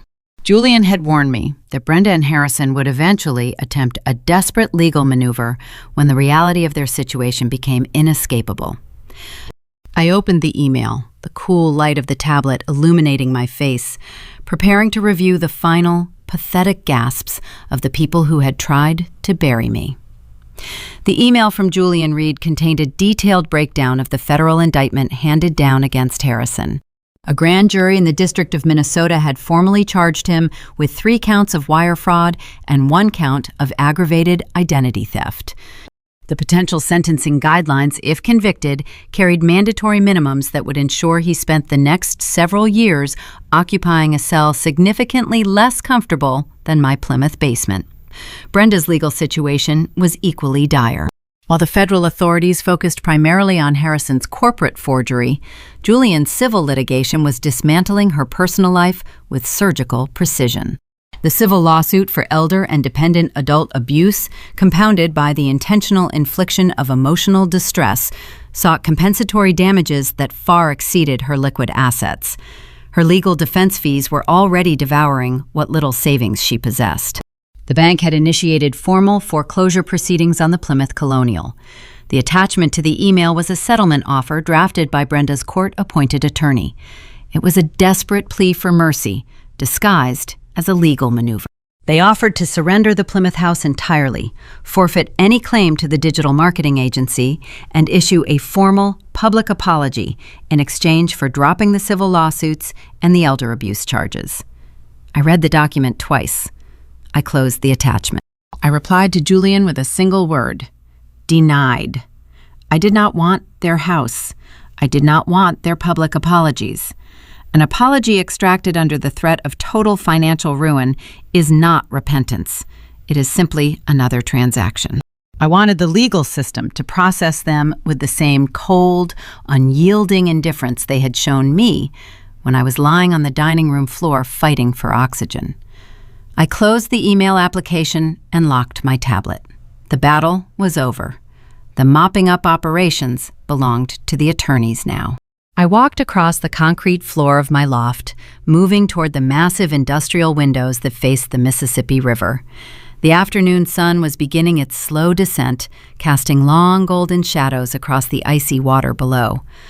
The river was partially frozen, massive chunks of jagged ice grinding against one another in the current. It was a brutal, beautiful landscape, entirely unforgiving to anything weak. I raised the mug of ginger tea to my lips. My hands gripped the ceramic surface firmly. The swelling in my knuckles had subsided dramatically. The skin was no longer tight and burning red. The joints still ached, a chronic reminder of the war occurring at a cellular level. But they were functional. I could hold a pen. I could type on a keyboard. I could grasp a steering wheel. The physical autonomy that Brenda had tried so desperately to strip away was firmly, undeniably mine. I looked down at my reflection in the dark, cooling surface of the tea. My parents named me Tryphena Latifah. They told me the name meant graceful, refined, and cheerfully gentle. For 32 years, I believed I had to embody that definition to earn their love. I believed that grace meant absorbing their insults without complaint. I believed that being cheerful meant hiding my physical agony so I would not inconvenience their dinner parties. I believed that being gentle meant allowing them to drain my bank accounts and dismiss my reality, all in the name of family loyalty. I was wrong. True grace is not allowing yourself to be abused with a polite smile. True grace is the quiet, terrifying strength required to recognize when the people supposed to protect you have become your greatest predators. It is the dignity to stand up, perfectly poised, and hand them the consequences of their own cruelty. It is the absolute refusal to participate in a narrative that demands your destruction. I did not lose my family in that conference room in Rochester. I lost a pair of parasites who had successfully masqueraded as family by utilizing the exact same vocabulary. They used words like love, duty, and sacrifice, but they only ever applied those concepts to my obligations toward them. My mother told the entire neighborhood I was hysterical. My brother swore in a legal affidavit that I was paranoid and delusional. They constructed a meticulously documented lie because my illness threatened their access to my wealth. If I was physically sick, I required care, resources, and rest. If I was crazy, I simply required containment. People will call you crazy when your truth threatens their comfort. They will watch your body break. They will watch you struggle to breathe. And they will complain that the sound of your gasping is ruining the ambiance of their evening. They will weaponize your pain, twist your symptoms, and gaslight your reality, all to maintain their unearned authority over your life. They will break your legs, and then they will call you dramatic when you refuse to walk fast enough to serve them. You must trust your own body. If your bones are burning, if your heart is racing, if your instincts are screaming that the people closest to you are not operating with your best interests in mind, listen to the screaming. Do not let the polite culture of your community convince you that suffering in silence is noble. Do not let the label of family convince you to tolerate behavior you would instantly condemn in a stranger. Never fund your own destruction. If you are paying the rent for the person who insults you, if you are co-signing the loans for the person who dismisses your pain, you are buying the very weapons they are using against you. Stop the transfers. Change the passwords. Lock the doors. Build a fortress of your own autonomy and do not apologize when the people who relied on your weakness suddenly find themselves freezing in the cold. My name is Tryphena Latifah. I am graceful, I am cheerful, and I am utterly, terrifyingly unbreakable. That is my story. If you are still listening, thank you for bearing witness to the truth they tried to bury. Now, I have a question for you. Have you ever had to legally protect yourself from your own family? Have you ever had to sit across a table and hand your own blood the consequences of their actions? Drop your experience in the comments. I read every single one because the silence ends here. Share this story with anyone who needs the courage to walk away from the table. Hit subscribe, and I will see you in the next one. There is a quiet, heavy truth that settles over a house long after the children have gone to sleep. It is in those still, silent hours that parents often find themselves staring into the dark, wondering about the blueprints they are drawing for their children's lives. We want them to be successful, resilient, and polite. We want them to embody the very best of American culture, the rugged independence, the neighborly grace, the picture-perfect holiday cards that signal to the world that we have done our jobs well. But what happens when the desperate need to maintain that pristine image eclipses the very soul of the child we are supposed to protect? The harrowing story of Tryphena Latifah is not just a tale of corporate fraud or medical gaslighting. Beneath the chilling legal maneuvers and the forged signatures lies a profound, devastating mirror held up to modern parenting and traditional family dynamics. It forces us to ask terrifying questions about the nature of unconditional love, the danger of entitlement, and what it truly means to raise a child with grace in a culture obsessed with keeping up appearances. At the very heart of Tryphena's agonizing journey is a lesson about the sacred duty of validation. As parents, we are inherently tasked with being our children's first line of defense against a cold world. Yet, in the pursuit of Minnesota nice, that uniquely American cultural mask of polite, unbroken composure, Tryphena's mother, Brenda, became her daughter's first and most dangerous skeptic. When Tryphena collapsed on her own dining room floor, gasping for air as her organs failed, her mother did not kneel to hold her. She stepped over her to pass the gravy boat.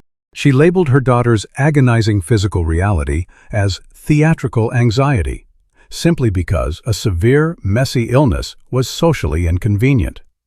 The message here is a warning siren for anyone raising a family. A parent must never sacrifice a child's truth on the altar of public perception. When a child looks at you and says they are hurting, whether that pain is physical, emotional, or psychological, your role is not to protect the family's reputation. Your role is to investigate with fierce, uncompromising empathy. Emotional awareness in parenting means recognizing that a child's vulnerability is an invitation to protect them, not a weakness to be managed or, worse, weaponized.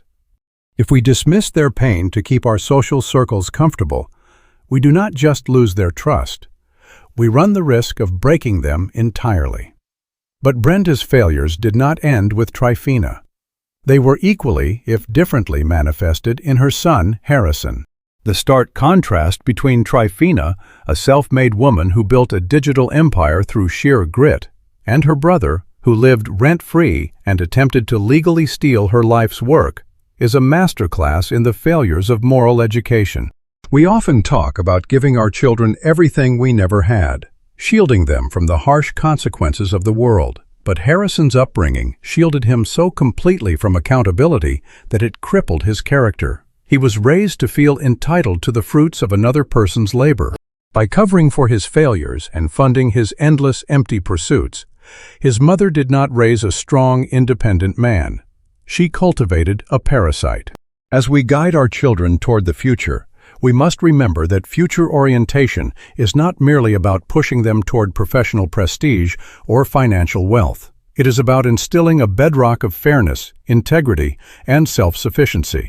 If we do not teach our children that they are responsible for their own actions, if we do not allow them to fail, to feel the weight of their own mistakes, and to earn their own way, we risk raising adults who view the love and success of their family members as resources to be exploited.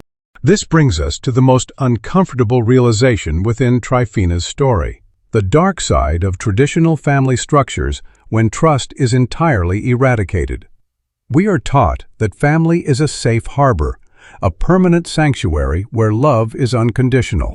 But what does a child do when the harbor itself becomes the storm? Tryphena survived because she possessed the financial literacy, the legal autonomy, and the emotional fortitude to build a fortress against her own blood. She had to use weaponized math to calculate the exact cost of her mother's betrayal. It is a sobering thought for any parent to swallow. We must raise our children to be so strong, so legally and financially capable, that they could survive even us, should we ever lose our way. We must raise them to know that their success is entirely their own, not a retirement fund for us to seize through guilt, manipulation, or catastrophic legal theft. Ultimately, Tryphena redefined the meaning of her own name. She realized that true family grace is not about smiling through abuse. It is not about keeping the peace at the cost of your own cellular health. True grace is the quiet, terrifying strength required to draw a boundary and say, no more. If we want to raise children who understand genuine grace, we must model it through honesty. We must show them that a traditional family is not built on forced compliance, but on mutual respect. We must be the kind of parents our children never have to legally protect themselves from. Stories like this one hold a mirror up to the darkest, most hidden corners of our living rooms. They ask us to strip away the polite smiles and examine the real foundation of the homes we are building. If you find yourself drawn to these raw, unflinching explorations of family dynamics, trauma, and the triumph of the human spirit, I invite you to follow and subscribe to the channel Sophia Told Stories. Here, we believe that the most powerful lessons are often found in the truths we are most afraid to speak out loud. Join our community in the comments and let us know how these narratives shape your own perspective on family and survival. As you turn off the lights tonight and listen to the quiet breathing of your own house, you might find yourself lingering in the hallway just a moment longer than usual. You might look at the family photos hanging on the wall, those frozen, smiling testaments to the lives you are molding. We all believe we are writing a story of love, protection, and legacy for our children. But control often wears the mask of care, and expectations can quietly morph into chains. Are we building wings for them to fly? Or are we slowly, politely, clipping their feathers to keep them exactly where we need them to be? The answer does not lie in the image we project to the world, but in the silent, invisible space between who we want our children to be and who they actually are. And sometimes, the most haunting question of all is whether we would even recognize the difference.